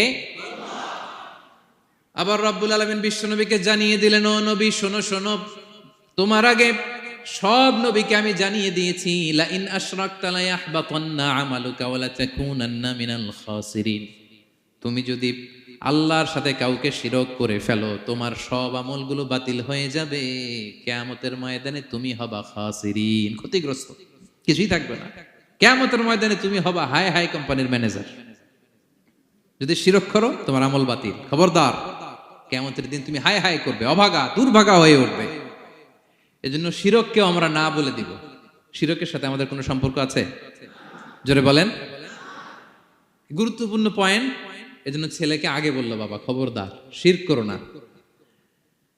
আবার হাদিসে কুদসিতে রব্বুল আলামিন বলেন, গোলাম কিয়ামতের কঠিন ময়দানে গোটা জমিন পরিমাণ গুনার বোঝা নিয়ে যদি তুমি আমি আল্লাহর দরবারে হাজির হয়ে যাও, আর ওই গুনার বোঝার মধ্যে যদি শিরকের গুনাহ না থাকে, আমি আল্লাহ গোটা জমিন পরিমাণ ক্ষমার বস্তা নিয়ে তোমার কাছে হাজির হয়ে যাব। কথাটার ওজন দেখছেন? জমিন পরিমাণ গুনাহ নিয়ে আসছো আমার কাছে কিয়ামতের দিন। ওই গুনার মধ্যে অনেক ধরনের গুনাহ, নামাজ পড়ো নাই, রোজা রাখো নাই, এই করছো সেই করছো, কিন্তু এই গুনার বিশাল পৃথিবী পরিমাণ গুনার বোঝার মধ্যে শিরকের গুনাহ নাই। তাহলে আমি আল্লাহ এই দুনিয়া পরিমাণ ক্ষমার বোঝা নিয়ে তোমার কাছে চলে আসবো। শিরক করা যাবে? তাহলে প্রথম উপদেশ দিলেন, হে আমার কলিজার টুকরা সন্তান, শিরক করো না, শিরক করো না। আমার ভাইয়েরা, আমার কলিজার টুকরা ক্লাঙের ভাইয়েরা, সন্তানদেরকে এই শিরকের ব্যাপারে, শিরকের ভয়াবহতার ব্যাপারে আপনাকে জানাতে হবে। It's your duty. আপনি শুধু বাবা হইলেই চলবে না, আপনার ছেলে মেয়ে কোন পথে চলবে এটা আপনাকে ঠিক করে দিতে হবে। ওরা এখন ছোট, ছোট থেকে যদি এই তাকওয়ার সফটওয়্যারকে ইনস্টল করে দেন, ওই সফটওয়্যার দিয়ে তার জীবন চলবে, ঠিক কিনা? হ্যাঁ, ওরা যখন ছোট থাকে কাদা মাটির মতো থাকে, কাদার মাটিকে যেমন ডিজাইন করতে মনে চায় করা যায় না? একই কাদা মাটি দিয়ে বল বানানো যায়, ঘর বানানো যায়, পুতুল বানানো যায়, ওই এটা বানানো যায়, অনেক কিছু বানানো যায়। কিন্তু এটা যখন শুকিয়ে শক্ত হয়ে যায়, আর কিছু করা যায়? হ্যাঁ, আমাদের আঞ্চলিক ভাষায় বলে কাঁচা না নোয়ালে বাঁশ, পাকলে করে। ছোটবেলা থেকেই now this is the high time, ওদেরকে এডুকেট করার এখন মোক্ষম সময়। এটা আপনার রেসপন্সিবিলিটি, বাবা হিসেবে করতেই হবে। নতুন প্রজন্মকে আমাদের বাঁচাতেই হবে, ঠিক কিনা? মানুষের পেট থেকে বেরোলেই কেউ মানুষ হয় না। গরুর পেট থেকে যেটা বেরোয় ওটা গরু, ছাগলের পেট থেকে বেরোলেই ছাগল হয়ে যায়, হাতির পেট থেকে বেরোলেই হাতি হয়ে যায়। কিন্তু মানুষের পেট থেকে একটা কিছু বেরোলেই ওটা মানুষ হয়, ওটার মানুষ বানাতে হয়। কি করতে হয়? মানুষ বানাতে হয়। গরুকে কেউ কোনোদিন বলে না তুই গরুর মতন গরু হ। ছাগলরে কেউ কোনোদিন কইছে যে তুই ছাগলের মতো ছাগল হ। কিন্তু এই মানুষকেই বলা হয় তুমি মানুষের মতো মানুষ হও, মানুষের মতো মানুষ হও। মানুষের মতো মানুষের বড্ড অভাব, ঠিক কিনা? তো আমাদের ছেলেমেয়েরা মানুষের মতো মানুষ হোক, আমরা চাই কি চাই না? এই উপদেশগুলো আমাদের দিতে হবে, ওদেরকে জানাতে হবে। ছোট্ট মানুষ অনেক কিছুই বুঝে না, ওদেরকে কোনটা সত্যবাদিতা, কোনটা ন্যায়পরায়ণতা, কোনটা আমানতদারিতা, কোনটা চুরি ধরে ধরে বোঝাতে হয়। আমাদের ছোট্ট সোনামণিরা দেখবেন ছোটবেলায় ওই ছোট অবস্থায় যারা থাকে, ছোট স্কুলে যায়, স্কুলে যে আরেকজনের পেন্সিল ব্যাগে করে নিয়ে আসে দেখবেন। মানে ওরে দিয়েছেন আপনি ব্লু কালারের, ওর এটা ভালো লাগে নাই, ওর ভালো লাগছে পিঙ্ক কালারের একটা, তো আরেকজনের পিঙ্ক কালারের পেন্সিল ব্যাগে করে নিয়ে আসছে, রাবার নিয়ে আসছে। ও খারাপ মনে আনে নাই, কারণ ও জানে না, ও ভাবছে যেটা সুন্দর লাগে ওইটাই মনে হয় আমার।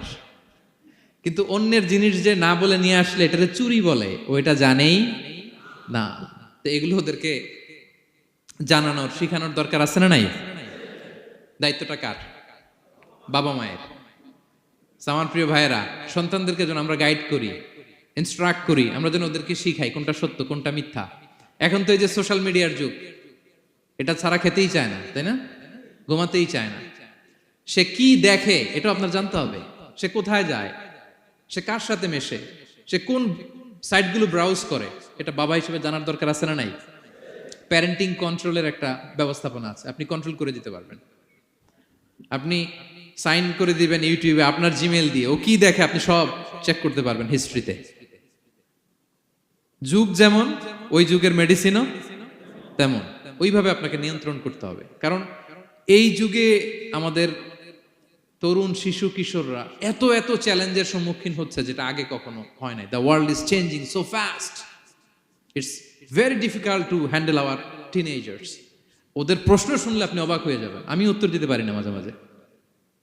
আমার ছোট মেয়ের অনেক প্রশ্নের উত্তর দিতে পারি না, মানে পারি, ও মানতে চায় না, আর্গুও করে, এমন এমন কথা বলে যেগুলো আমরা 10-15 বছর বয়সেও শিখি নাই। আজকে 5-6 বছরের ছোট বাচ্চা ছেলে মেয়ে আপনাকে এমন প্রশ্ন করবে আপনি অবাক হয়ে যাবেন।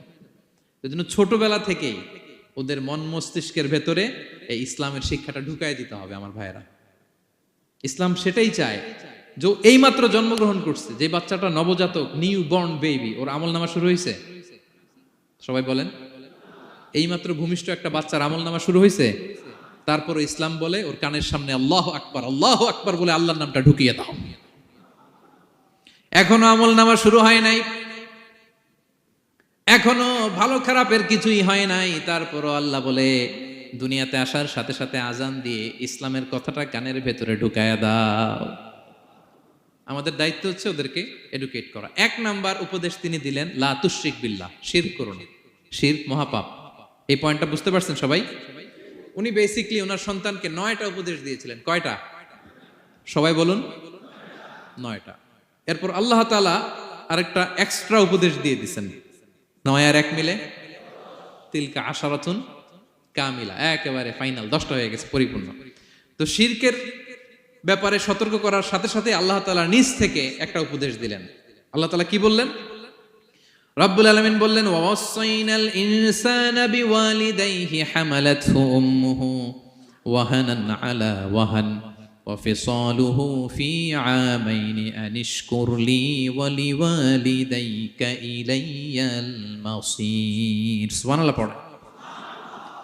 আল্লাহ বললেন, ওয়াসাইনাল ইনসানা বিওয়ালিদাইহি, শিরকের কথা যখন লোকমান সন্তানকে জানালো, এবার আমি আল্লাহ পৃথিবীর মানুষগুলোরে জানিয়ে দিলাম, খবরদার খবরদার, মা বাবার সাথে কখনো খারাপ আচরণ করো না।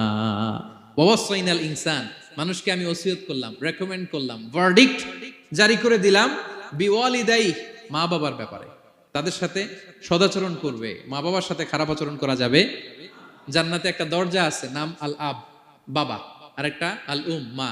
যারা বাবা মার সাথে ভালো আচরণ করছে তারা ওইটা দিয়ে ঢুকবে। সুবহানাল্লাহ পড়ে।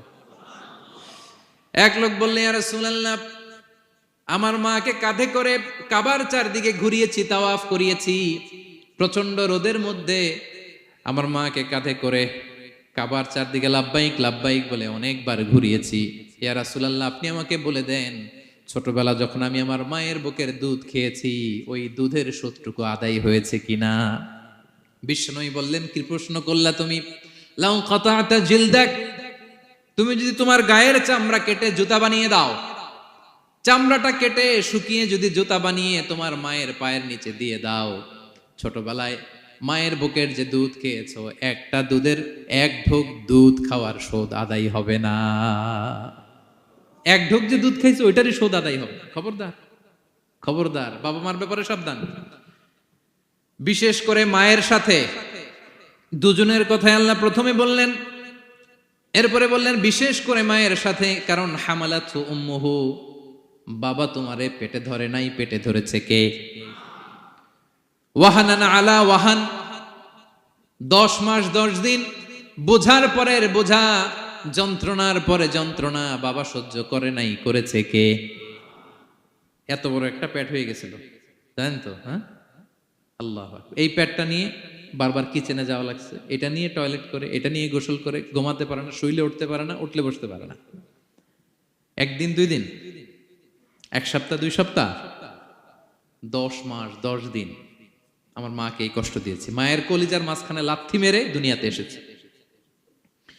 এরপরে আল্লাহ বললেন, ওয়া ফিসালুহু ফি আমাইন, এখানেই শেষ নয়, দুধ ছাড়াতে লেগেছে 2 বছর। কয় বছর?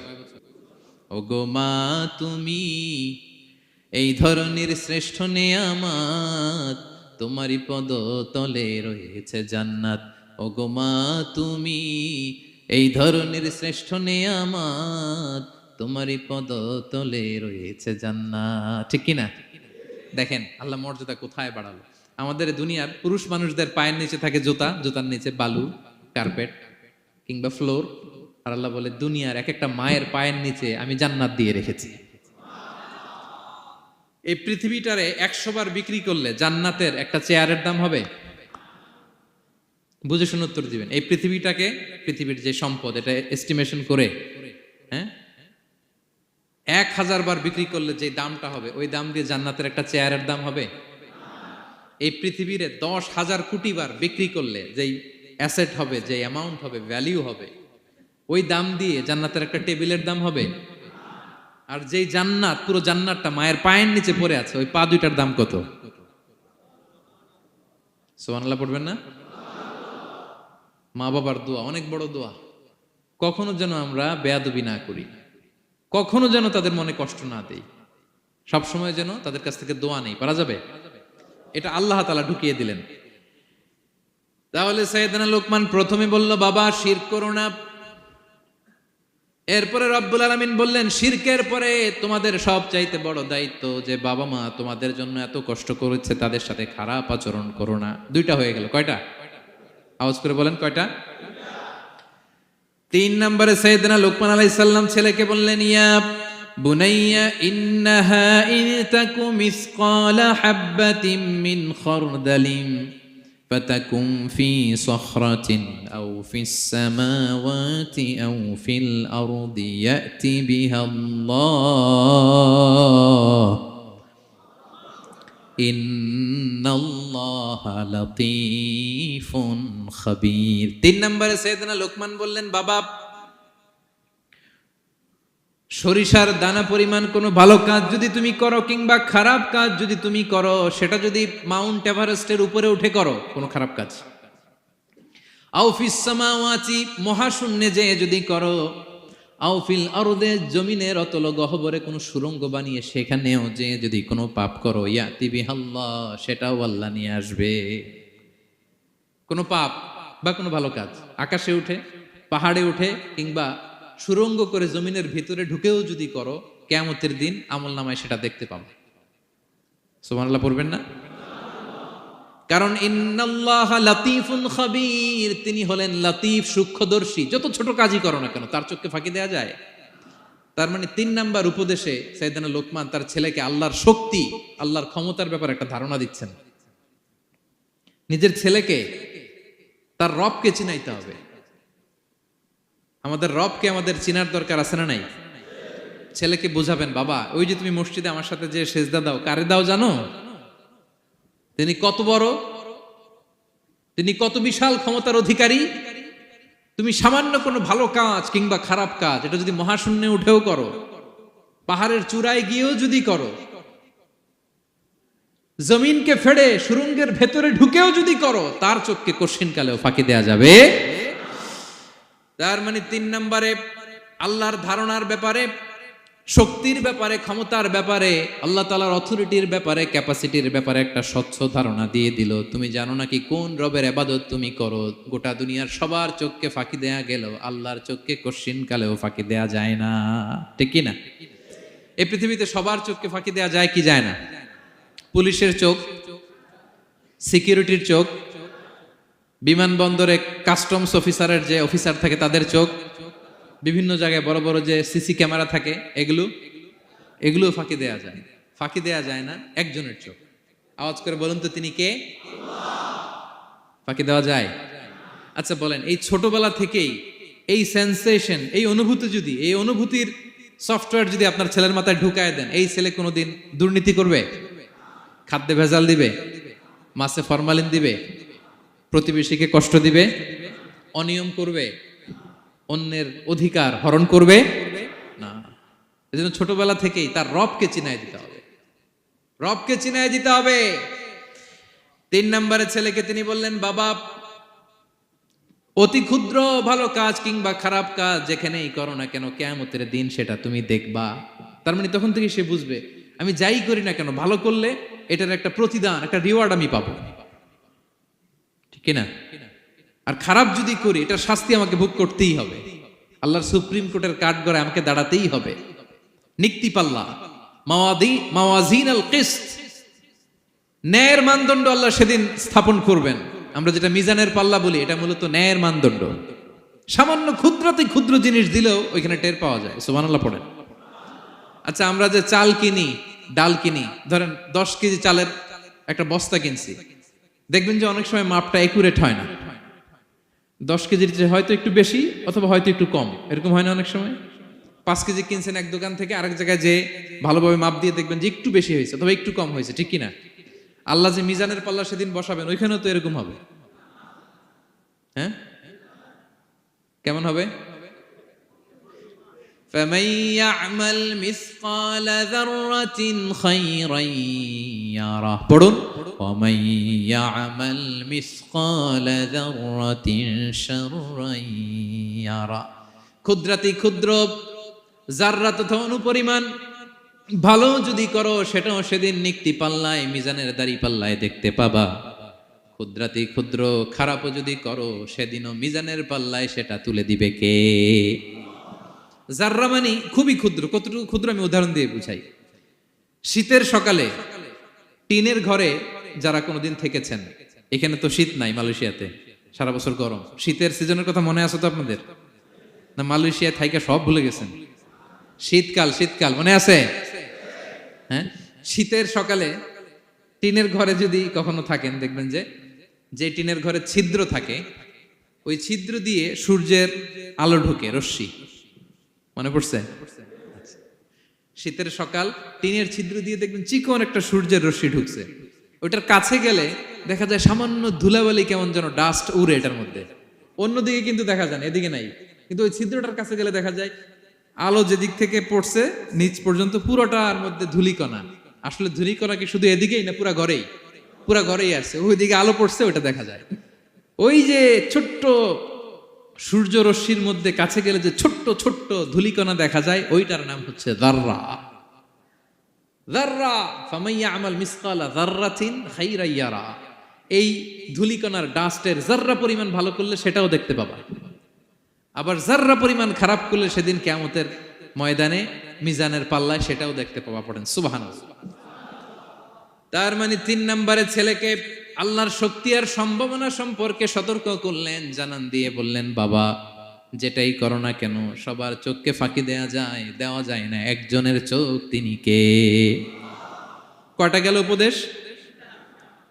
সবাই বলুন তো কয়টা? 3টা। 4 নম্বরে লোকমান আলাইহিস সালাম বললেন, ইয়া বুনাইয়া আকিমিস সালাহ। ও আমার সন্তান, 4 নম্বরে উপদেশ হলো তোমাকে নামাজ কায়েম করতে হবে। নামাজ, সবার আগে নামাজ। কাজকে বলে দাও আমার নামাজ আছে, নামাজকে বলো না কাজ আছে, ঠিক কি না? সালাত কায়েম করো, হো সালাতে কায়েম করো, হবে জান্নাতি তুমি, হবে জান্নাতি তুমি। দিবে কাল হাসরে শীতল ছায়া আরশে আজিম, রব্বিয়াল আলা রব্বিয়াল আযীম, রব্বিয়াল আলা রব্বিয়াল আযীম। সুবহানাল্লাহ পড়েন। 4 নম্বরে আকিমিস সালাহ। ও আমার কলেজার টুকরা সন্তান, নামাজ কায়েম করো। নামাজ, নামাজ কিয়ামতের ময়দানে সর্বপ্রথম যে জিনিসটার হিসেব আল্লাহ চাইবেন, ওটা কি? সবাই বলেন একসাথে, সেটা কি? বিশ্বনবী ইন্তেকালের আগে বললেন, আস-সালাত আস-সালাত ওয়া মা মালাকাত আইমানুকুম। ও আমার উম্মতেরা, নামাজ, নামাজ। বিশ্বনবীর রূহু বের হয়ে যাবে, মালাকুল মাউত চলে আসলো, এখনই রূহু মুবারক কবজ করে নিয়ে যাবে। অন্তিম মুহূর্তে গোটা উম্মার জন্য বিশ্বনবী যে মেসেজটা ড্রপ দিয়ে গেলেন, সেটার নাম হলো নামাজ। সালাত আস-সালাত। উম্মতেরা, নামাজ নষ্ট করো না, নামাজ নষ্ট করো না। আউয়ালু মা ইউহাসাবু বিহিল আবদু ইয়াউমাল কিয়ামাতি আস-সালাহ। কিয়ামতের ময়দানে সর্বপ্রথম আল্লাহ যে জিনিসটার হিসাব চাইবেন, সেটা কি? ফা ইন সলুহাত সলুহা সাইরু আমালি। এটা যদি ঠিক হয়ে যায়, পুরো আমলনামা ঠিক হয়ে যাবে। ওয়া ইন ফাসাদাত ফাসাদা সাইরু আমালি। নামাজের হিসাব দিতে যেয়ে যদি আপনার গন্ডগোল লেগে যায়, আপনার পুরো আমলনামাটারে গন্ডগোল করে দিবে কে? এজন্য সবার আগে সালাত। ছেলেকে বোঝাবেন, বাবা নামাজ কায়েম করো। তার মানে একা একা পড়ো না, জামাতে পড়ো। নামাজ পড়া আর কায়েম করায় পার্থক্য আছে। একা একা পড়া যায়, কিন্তু একা একা কায়েম করা যায়? বলেন। তার মানে বাবা একা একা নামাজ পড়ো না, জামাতে পড়ো। বিকেল বেলায় তোমার বন্ধুকে নিয়ে খেলার মাঠে যখন ক্রিকেট খেলতে খেলতে মাগরিবের সময় হয়ে যায়, একা একাই মসজিদে যাবা না, তোমার বন্ধুরেও নিয়ে যাবা। একা একা জান্নাতে গেলে মজা আছে? সবাই মিলে একসাথে গেলে কেমন হয়? হ্যাঁ, সবাই মিলে একসাথে জান্নাতে যাওয়া লাগবে না? তার মানে ছেলেরে বুঝালেন বাবা একা একা নয়, সবাইকে নিয়ে নামাজ পড়ো বাপ, জামাতে পড়ো বাপ, গোটা সমাজটারে মুসল্লি সমাজ বানাবা। এটার নাম হচ্ছে ইকামাতুস সালাহ। ছেলেকে বললেন আকিমিস সালাহ, ও আমার কলিজার টুকরা বাজান, নামাজ কায়েম করো। বিষ্ণু ঈসা ইসলাম বললেন মুরু সুবিয়ানাকুম বিসসালাতি ওয়া হুম আবনাউ সাবউ সিনিন, তোমাদের ছেলে মেয়েদের বয়স যখন 7 হয় তখন থেকে নামাজের আদেশ করো। ওয়াদরিবুহুম আলাইহা, আর তাদেরকে শাসন করো। ওয়াদরিবুর অনেক অর্থ হতে পারে, শাসন করো, একটু রূঢ় আচরণ করো, প্রয়োজনে মৃদু প্রহার করো। যখন তাদের বয়স হয়ে যায় 10, বয়স হয়ে যায় 10 কিংবা তার উপরে, আমাদের ছেলে মেয়ে আছে বয়স, দেখি কয়জন আছে দেখি 10 বছরের। হ্যাঁ দেখছেন, কঠোর হইতে হবে আপনাদের যদি নামাজ না পড়ে, হাত নামান। 7 পর্যন্ত নিয়ে যাবেন সাথে করে। বয়স যখন 7 হয়, বারবার যখন সালাতের কথা বলবেন, সাথে করে নিয়ে দাঁড়াবেন। জুমার দিন মসজিদে নিয়ে যাবেন, মাঝে মাঝে নামাজে নিয়ে যাবেন। 7, 8, 9 এই 3 বছরের ট্রেনিং এ 10 বছর তো এমনি পাক্কা নামাজে হয়ে যাবে, ঠিক কিনা? নাকি বলবেন হুজুর আমি তো পড়ি না, আমারই তো খবর নাই। হ্যাঁ, ছেলেরা যে বলবো বাবা নামাজ কায়েম কর, এর আগে কিন্তু নিজের মুসল্লি হইতে হবে। এটা বুঝতে পারতেছেন তো? হ্যাঁ, ছেলেকে বলতে হইলে আগে নিজের মুসল্লি হইতে হবে। নামাজের ব্যাপারে নো কনসিডারেশন, কোনো ছাড় নাই। সালাত আপনাকে পড়তেই হবে যে কোনো পরিস্থিতিতে। এজন্য 7 বছর বয়স থেকে বিশ্বনবী ওয়ার্নিং দিতে বলেছেন। 10 বছর বয়স হলে প্রয়োজনে রূঢ় আচরণ করো, শাসন করো, প্রয়োজনে মৃদু প্রহার করো। খবরদার, খবরদার। একসাথে মাঝে মাঝে নিজেরাও ঘরে পড়বেন। মসজিদে তো যাবেনই, বাইরে বৃষ্টি, যেতে পারছেন না, নিজেই ইমাম হয়ে দাঁড়ায় যান। আপনার ছেলে 2 জন আপনার পিছনে দাঁড়াবে, আপনার স্ত্রী আর মেয়েরা তার পরের কাতারে দাঁড়াবে। হ্যাঁ, নারী পুরুষ একই কাতারে দাঁড়াতে পারে না। অথবা আপনার ছেলেটার ইমাম বানায় দেন, ও নামাজ পড়াইতেছে, আপনারা পড়তেছেন, ভালো লাগবে না?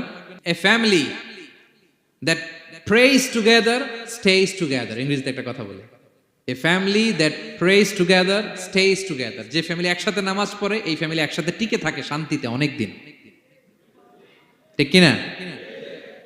এজন্য ঘরে মাঝে মাঝে জামাতে নামাজ পড়বেন, ঘরটারে বরকত দিয়ে পূর্ণ করে দিবে কে?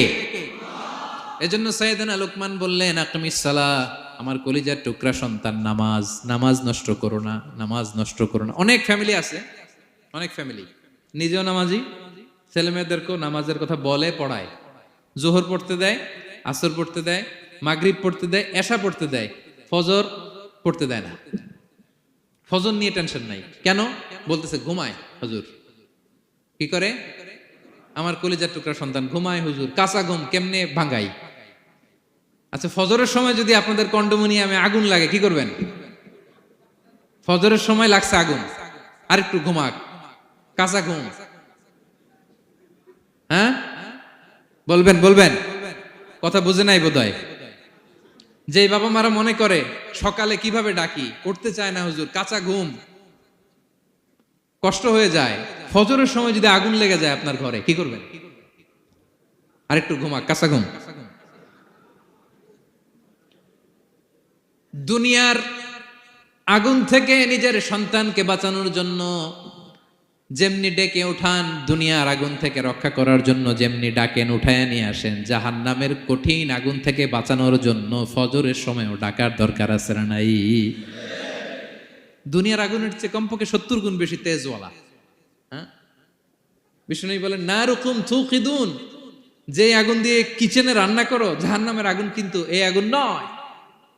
জাহান্নামের আগুন দুনিয়ার আগুনের চাইতে কমপক্ষে 70 গুণ বেশি তেজওয়ালা। তাহলে ফজরের সময় ডাকবেন তো ছেলে মেয়েকে? হ্যাঁ, নিজেও পড়বেন, ছেলে মেয়েদেরকেও ডাকবেন। আকিমিস সালাহ। 4 নম্বরে বললেন বাবা নামাজ কায়েম করো, নামাজ ছেড়ে দিও না। 5 নম্বরে বললেন ওয়া'মুর বিল মা'রুফ, ভালো কাজের আদেশ করো। 6 নম্বরে বললেন ওয়ানহা আনিল মুনকার, খারাপ কাজ থেকে নিষেধ করো। দেখেন কি বাবা ছিল সাইয়েদনা লোকমান। ছেলেরা বললেন, নামাজ পড়ার পরে বললেন ওয়া'মুর বিল মা'রুফ, ভালো কাজের আদেশ করবা, ভালো কাজের আদেশ করো। ওয়ানহা আনিল মুনকার, মন্দ কাজ থেকে নিষেধ করো। আমরা অনেকে নিজেরাই ভালো করি, নিজেরাই ভালো কাজ করি, অন্যদেরকে বলি না, এরকম আছে না নাই? সমাজে পাপ হলে, অন্যায় হলে আমরা কথা বলতে চাই না, এরকম আছে না নাই? নিজেই নামাজ পড়বে, চোখ বন্ধ করে তাসবিহ পড়তে থাকে, কিন্তু মুসলিম উম্মার উপর কারবালা হয়ে যাচ্ছে, তার কোনো টেন নাই, এরকম আছে না নাই? গোটা বিশ্বে মুসলমানদের উপর দিয়ে কি যাচ্ছে, সমাজে কি চলছে তার কোনো আন্দাজ নাই, খোঁজ খবর নাই, শুধু নিজেই জিকির করে, এরকম আছে না নাই? না, আযাব আসলে, গজব আসলে শুধু এই কাফের মুশরিকদেরই মারে না, মুমিনদেরও মারে, ঠিক কি না? আল্লাহ বলে ওই আযাবকে ভয় করো, ওয়াত্তাকু ফিতনাতাল লা তুসিবান্নাল্লাযীনা যালামু মিনকুম খাসসা। ওই আযাবকে ভয় করো, এই শাস্তিকে ভয় করো, যে শাস্তি যখন আমি পাঠাই ওই শাস্তি দিয়ে শুধু জালেমদেরকে মারি না, আলেমদেরকেও মারি, ঠিক কি না? কারণ তুমি আলেম হয়ে বসেছিলা কেন? তুমি সমাজকে বাঁচাও নাই কেন? শুধরে দাও নাই কেন? শুদ্ধাচারের অভিযানে তুমি নামো নাই কেন? ঠিক কি না? তুমি একা একা জিকির করে তোমার আল্লাহর ওলি হইতে বলছে কে? গোটা সমাজকে তোমার বাঁচাতে হবে। একটা জাহাজ 2 তলা, আপনি আছেন 2য় তলায়, নিচ তলায় একদল লোক জাহাজের তলা ছিদ্র করতেছে। জাহাজের তলায় ছিদ্র করলে কি ঢুকে? তা আপনি যদি বলেন ওরা নিচে আছে ছিদ্র করতেছে, ওরা করুক, আমি থামাবো কেন? আমার তো দোষ নাই, আমি তো ছিদ্র করি নাই। ছিদ্র করছে কারা? ওরা। পানি ঢুকলে ওরা মরবে, আমি তো বেঁচে যাবো। বাঁচবে? কারণ সে তো জাহাজের ভিতরেই। আপনি যে যদি এই পাগলগুলার না থামান, ওরা তো মরবেই, আপনিও শেষ। চিল্লায় বলেন ঠিক কিনা? এজন্য সমাজে যখন পাপ হয়, অন্যায় হয়, দেখা মাত্রই আপনাকে থামাতে হবে। তা না হলে এই পাপের কারণে, অন্যায়ের কারণে আযাব আর গজব যখন আসবে, পাপীরাই মরবে না, আপনিও মরবেন, ঠিক কিনা? মুসা আলাইহিস সালামের পায়ের মধ্যে একবার একটা লাল পিঁপড়া কামড় দিছে। এই সাইজের যে লাল পিঁপড়াগুলো কামড় দিলে খুব আরাম লাগে না? কেমন লাগে? হ্যাঁ, খুব ব্যথা করে, প্রচন্ড ব্যথা করে। তো মুসা আলাইহিস সালামের মেজাজ কি নরম না গরম?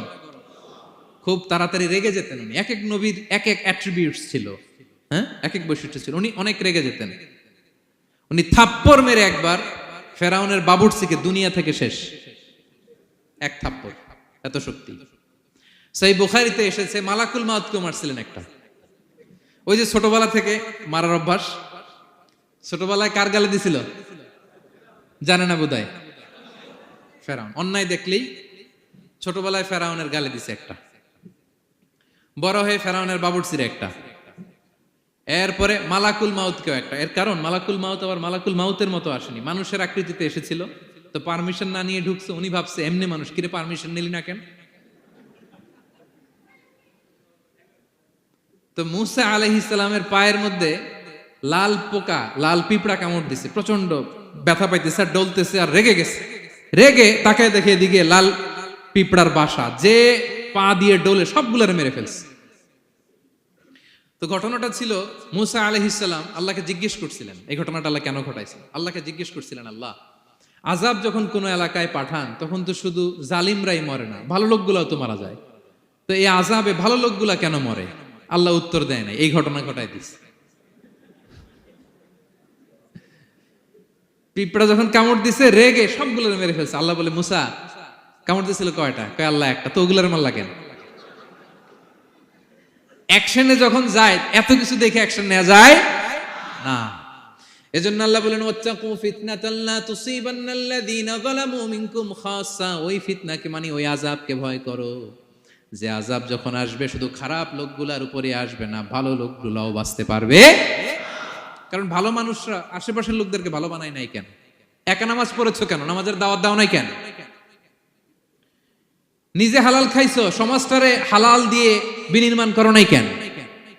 এজন্য আযাব আসলে শুধু জালেমদের উপরে আসে না, আলেমদের উপরে আসে। খবরদার। এজন্য ছেলেরে বললেন, বাবা শুধু নামাজ পড়লেই হবে না, ওয়া'মুর বিল মা'রুফ, ভালো কাজের আদেশ করবা, ওয়ানহা আনিল মুনকার, খারাপ কাজ থেকে নিষেধ করবা। এটা আসলে দায়িত্ব হচ্ছে সরকার প্রধানের।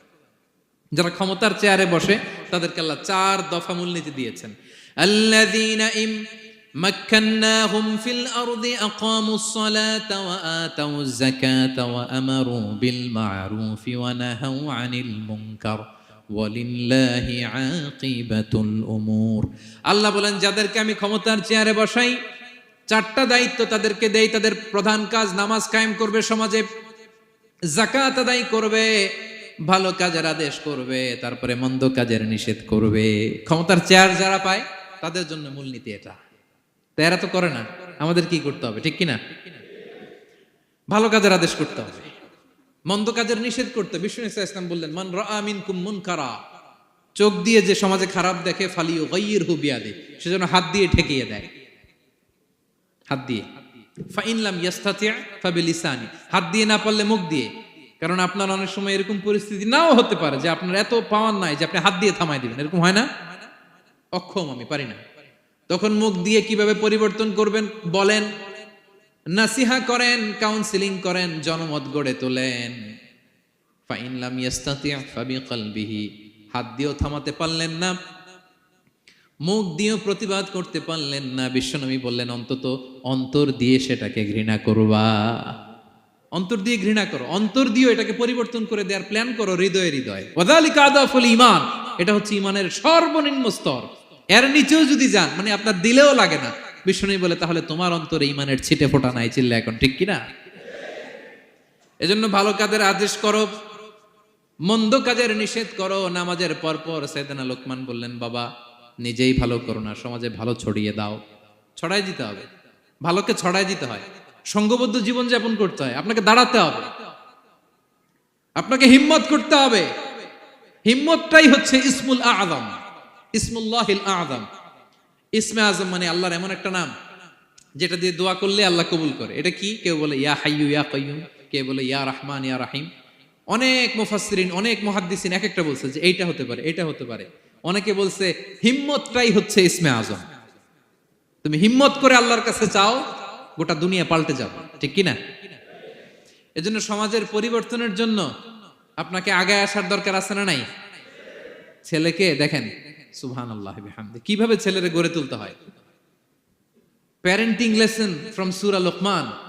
কিভাবে আপনি প্যারেন্টিং লেসন বের করে আনবেন, বাবা হিসেবে কিভাবে আপনি ছেলেকে গড়ে তুলবেন। নামাজের পরপর সাইয়েদনা লোকমান বললেন, ভালো কাজের আদেশ করবা, মন্দ কাজের নিষেধ করবা। এরপরে বললেন, ওয়াসবির আলা মা আসাবাক ইন্না যালিকা মিন আজমিল উমুর। লোকমান বললেন, ওয়াসবির আলা মা আসাবাক, বিপদে ধৈর্য ধরো। কারণ লোকমান আলাইহিস সালাম ভালো করেই জানেন যে নামাজ কায়েমের আন্দোলন করে, যে সত্যের পথে আহ্বান করে, যে অন্যায় কাজে বাধা দেয়, সমাজ তারে ওয়েলকাম করে না। তার জীবনে দুঃখ আছে, তার জীবনে দুঃখ আছে, তার উপরে হামলা হতে পারে, মামলা হতে পারে, তাকে দেশ ছাড়া করা লাগতে পারে।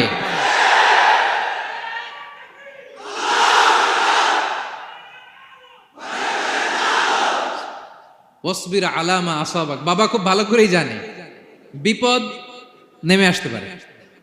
যে নামাজ কায়েমের আন্দোলন করে, যে সৎ কাজের আদেশ করে, অসৎ কাজে বাধা দেয়, তাকে থামানোর জন্য, হ্যাঁ, তার অগ্রযাত্রাকে রুখে দেওয়ার জন্য, তার রাস্তাকে ব্লক করার জন্য যুগে যুগে সমাজে সমাজে আছে না নাই? আছে। ঘাবড়ে গেলে চলবে না। এই পথ, এটা ফুল সজ্জার কোনো পথ নয়, এটা কণ্টকাকীর্ণ। এখানে প্রতি পদে পদে কাটা। এটা জেনেই আমরা এই পথে এসেছি, ঠিক কিনা? এজন্য আমাদেরকে রুখে দেয়া যাবে না। আমরা সত্যের কথা বলেই যাব, আমরা অন্যায় দেখলে প্রতিবাদ করেই যাব। প্রতিবাদ করবেন, দাঁড়াবেন। আপনি দাঁড়ালেই দেখবেন পরিস্থিতি অন্যরকম হয়ে গেছে। দাঁড়ান না যে আপনি, অন্যায় করতেছে আপনি দাঁড়ান না কেন? অপরাধ করতেছে আপনি থামান না কেন? আপনার বোনের বয়সী একটা মেয়েকে টিস করতেছে কিছু ছেলেরা, আপনি দাঁড়ান না কেন? ওদের 10 জনের চেয়ে আপনার শক্তি অনেক বড়। সত্যের যে শক্তি আছে, মিথ্যা তার সামনে মুখ থুবড়ে পড়ে। আপনি দাঁড়ান, আপনি জিজ্ঞেস করেন এরকম করতেছো কেন, টিস করতেছো কেন? আপনি ওখানে জনমত গড়বেন, আপনি দাঁড়ালে আরো 10 জন দাঁড়াবে, ঠিক কিনা? দাঁড়াতে আপনাকে হবে, সাহস করে দাঁড়াতে হবে। সালাত কায়েমের আন্দোলন যারা করে, সৎ কাজের আদেশ যারা দেয়, মন্দ কাজ থেকে নিষেধ যারা করে, তাদের জীবনে পরীক্ষা আছে না নাই?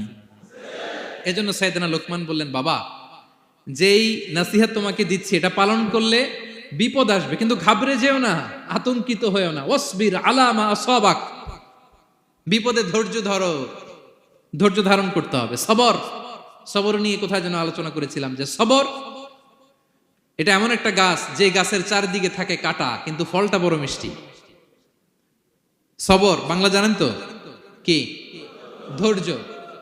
ধৈর্য এমন একটা গাছ যে গাছের চারিদিকে কাটা, কিন্তু ফলটা মিষ্টি, সুস্বাদু। এই সুস্বাদু ফল খেতে হলে এই কাটাগুলো সহ্য করতে হবে। ধৈর্য। ছোট্ট ছেলে মেয়েদেরকে ননির পুতুল করে গড়ে তুলবেন না, খবরদার। ওদেরকে কষ্ট সহিষ্ণু করে গড়ে তুলবেন।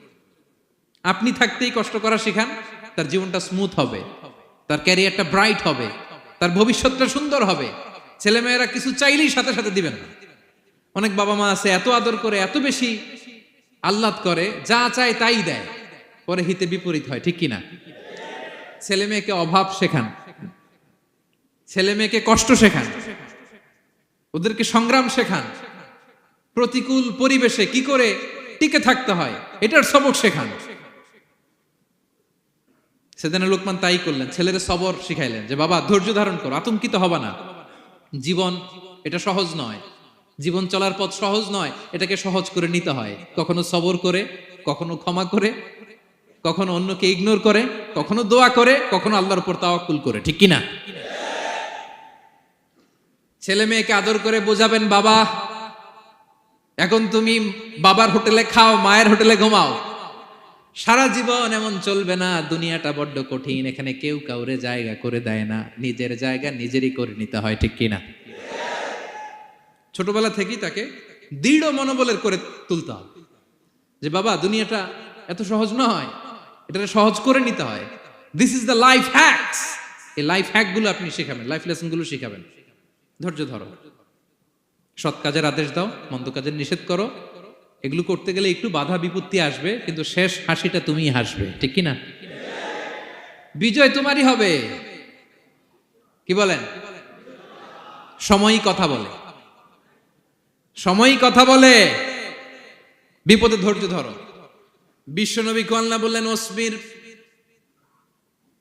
আলা মা ইয়াকুলুনা ওয়াহজুরহুম হাজরান জামিলা। নবী হে, বিপদে ধৈর্য হারা হবেন না। ভালো সময় সামনে আসছে, মক্কায় আপনারে কষ্ট দেয়, গণক বলে, জাদুকর বলে, পাগল বলে, মদিনাতে বিজয় আপনারই হবে, ঠিক কিনা? ছেলে মেয়ে যেন আশাবাদী হয়ে গড়ে ওঠে, হোপফুল, আতঙ্কিত যেন না হয়। কষ্ট শিখান, ধৈর্য শিখান। আচ্ছা গেল।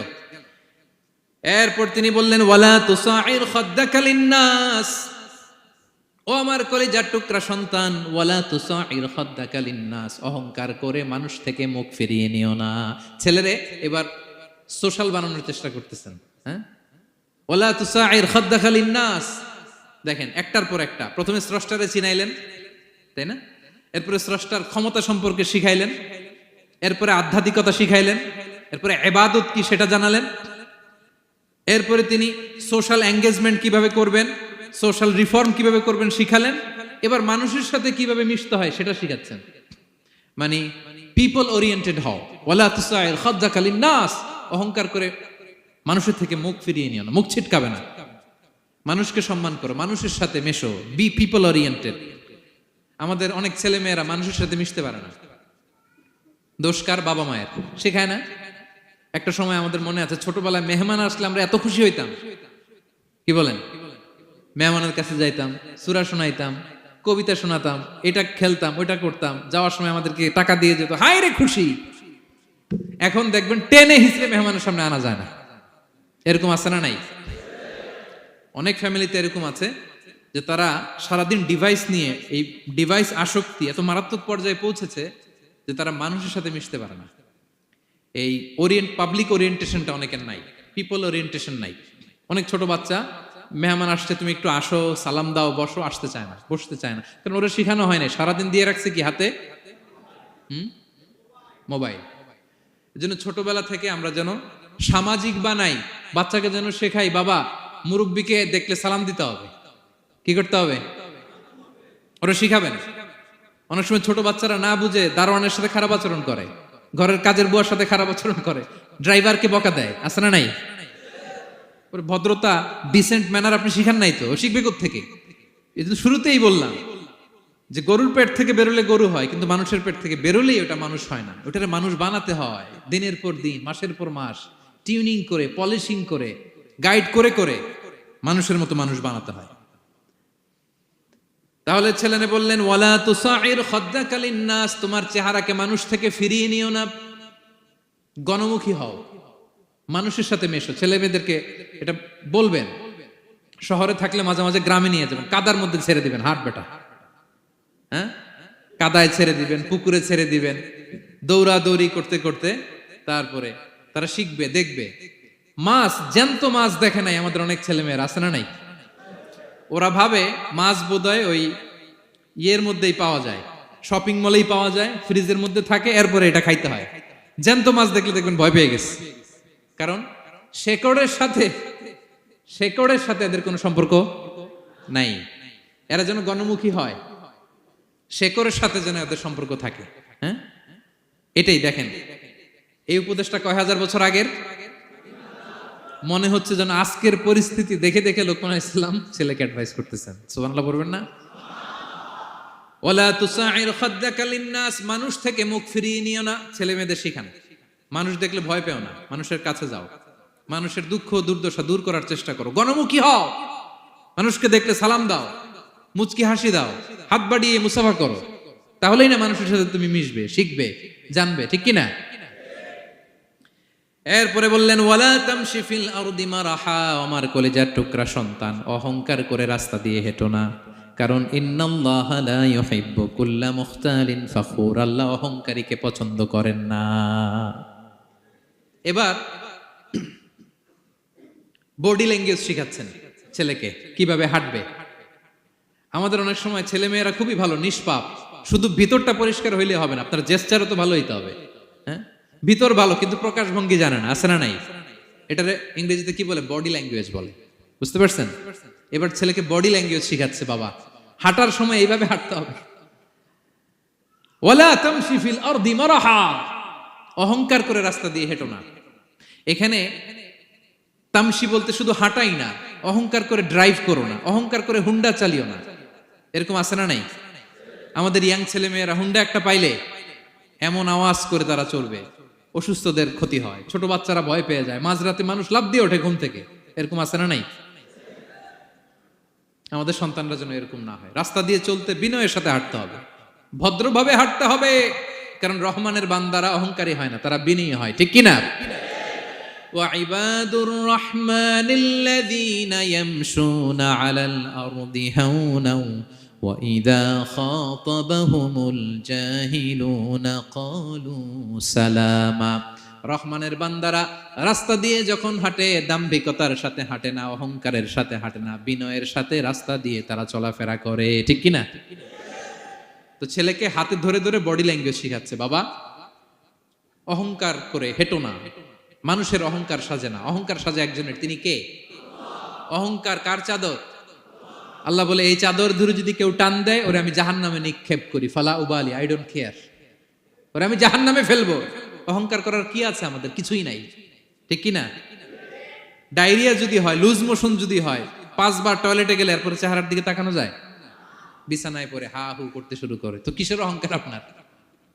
লুজ মোশন 3 দিন যদি হয়, হায় রে, চেহারার দিকে তাকানো যায় না, সুন্দর চেহারা ফ্যাকাশে হয়ে গেছে, তো এই মানুষের অহংকার করা সাজে না। ছেলেকে বিনয়ী হওয়া শেখাতে হবে, বাবা বিনয়ী হও, তোমার বডি ল্যাঙ্গুয়েজটা সুন্দর করো, তোমার কথা বলায়, তোমার চলনে বলনে সবকিছুতে যেন একটা মাধুর্যতা থাকে, একটা কোমলতা থাকে, শেখানোর দরকার আছে না নাই?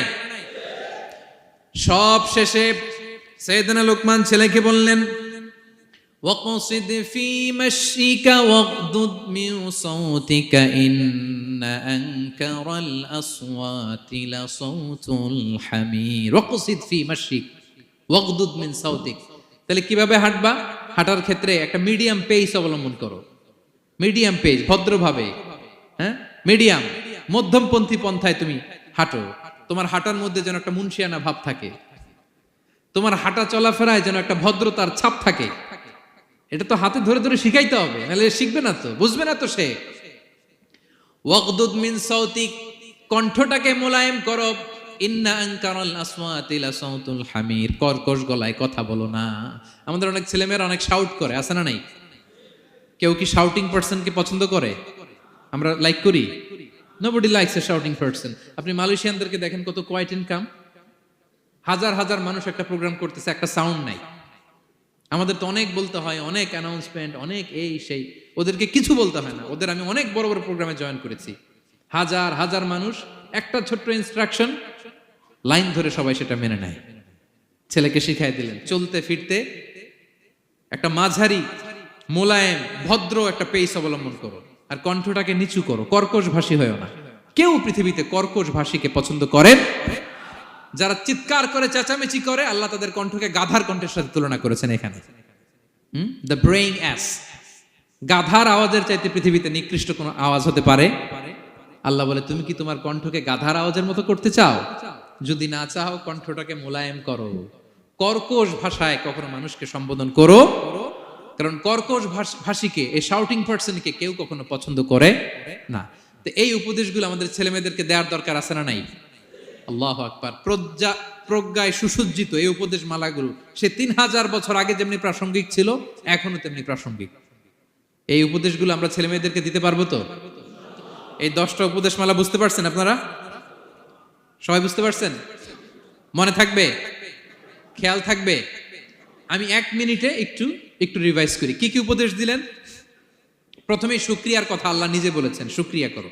আমরা যেন যে কোনো পরিস্থিতিতে শুকরিয়া করি, করলেই নিয়ামত বাড়াই দিবে কে? এরপর সাইয়েদনা লোকমান ছেলেকে সর্বপ্রথম যে উপদেশটা দিলেন সেটা হলো, বাবা কি করো না। সবাই বলুন, কি করো না।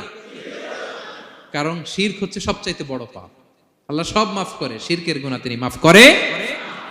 এরপর আল্লাহ তাআলা নিজ থেকে আরেকটা উপদেশ ঢুকাই দিলেন, সেটা হচ্ছে কার সাথে ভালো আচরণ করো? মা বাবার সাথে। মা বাবা যদি বদদোয়া দেয়, আপনার জীবনে কখনো উন্নতি আসবে? এরপরে তিনি ছেলেকে বললেন, বাবা আল্লাহ তাআলা এমন ক্ষমতার অধিকারী, যেখানেই যে পাপ করো, ভালো কাজ করো, সবার চোখকে ফাঁকি দেয়া গেল, আল্লাহর চোখকে ফাঁকি দেয়া যায়? আল্লাহর শক্তি ক্ষমতার ব্যাপারে সতর্ক করলেন। এরপরে তিনি ছেলেকে বললেন, নামাজ কায়েম করো, নিজেও পড়ো, সমাজের সবাইকে নিয়ে পড়ো। এরপরে তিনি ছেলেকে বললেন, বাবা ভালো কাজের আদেশ দাও, মন্দ কাজের নিষেধ করো, মন্দ কাজ থামিয়ে দাও। তারপর বললেন, বাবা বিপদে ধৈর্য ধরো। এরপরে বললেন, গণমানুষের সাথে মেশো, পিপল ওরিয়েন্টেড হও। এরপর ছেলের বডি ল্যাঙ্গুয়েজ ঠিক করে দিলেন। মনে আছে তো আপনাদের? অহংকার বশত হেঁটো না, চিৎকার করে কথা বলো না। সবশেষে ওরাল কমিউনিকেশন কিভাবে করবে, শাউটিং না হয়ে মোলায়েম কণ্ঠে মানুষের সাথে যেন ভদ্রচিত ভাবে কথা বলতে পারে, এই উপদেশ মালাগুলো দিলেন। আমরা যারা বাবা হয়েছি, আমরাও যেন আমাদের কলিজার টুকরা সোনামণি সন্তানদেরকে এই উপদেশগুলো দেই। মনে থাকবে? সূরা লুকমানের 12 থেকে 19 নম্বর আয়াতে আল্লাহ তাআলা এই উপদেশগুলো তুলে ধরেছেন। আল্লাহ তাআলা আমাদের সবাইকে কথাগুলো বোঝার ও আমল করার তৌফিক দান করুক। আমরা পড়ি আমিন। আমরা যেন নেককার সন্তান লাভে ধন্য হতে পারি, আল্লাহ তৌফিক দান করুন। আমরা পড়ি আমিন। আমরাও যেন সাইয়েদনা লোকমানের মতো এই উপদেশ মালাগুলো আমাদের ছেলে মেয়েদেরকে দিতে পারি, আল্লাহ তুমি তৌফিক দান করো। আমরা পড়ি আমিন। হাযা মা ইনদি ওয়াল ইলমু ইনদাল্লাহ আলাইহি তাওয়াক্কালতু ওয়া ইলাইহি উনীব। আসসালামু আলাইকুম ওয়া রাহমাতুল্লাহি ওয়া বারাকাতুহু।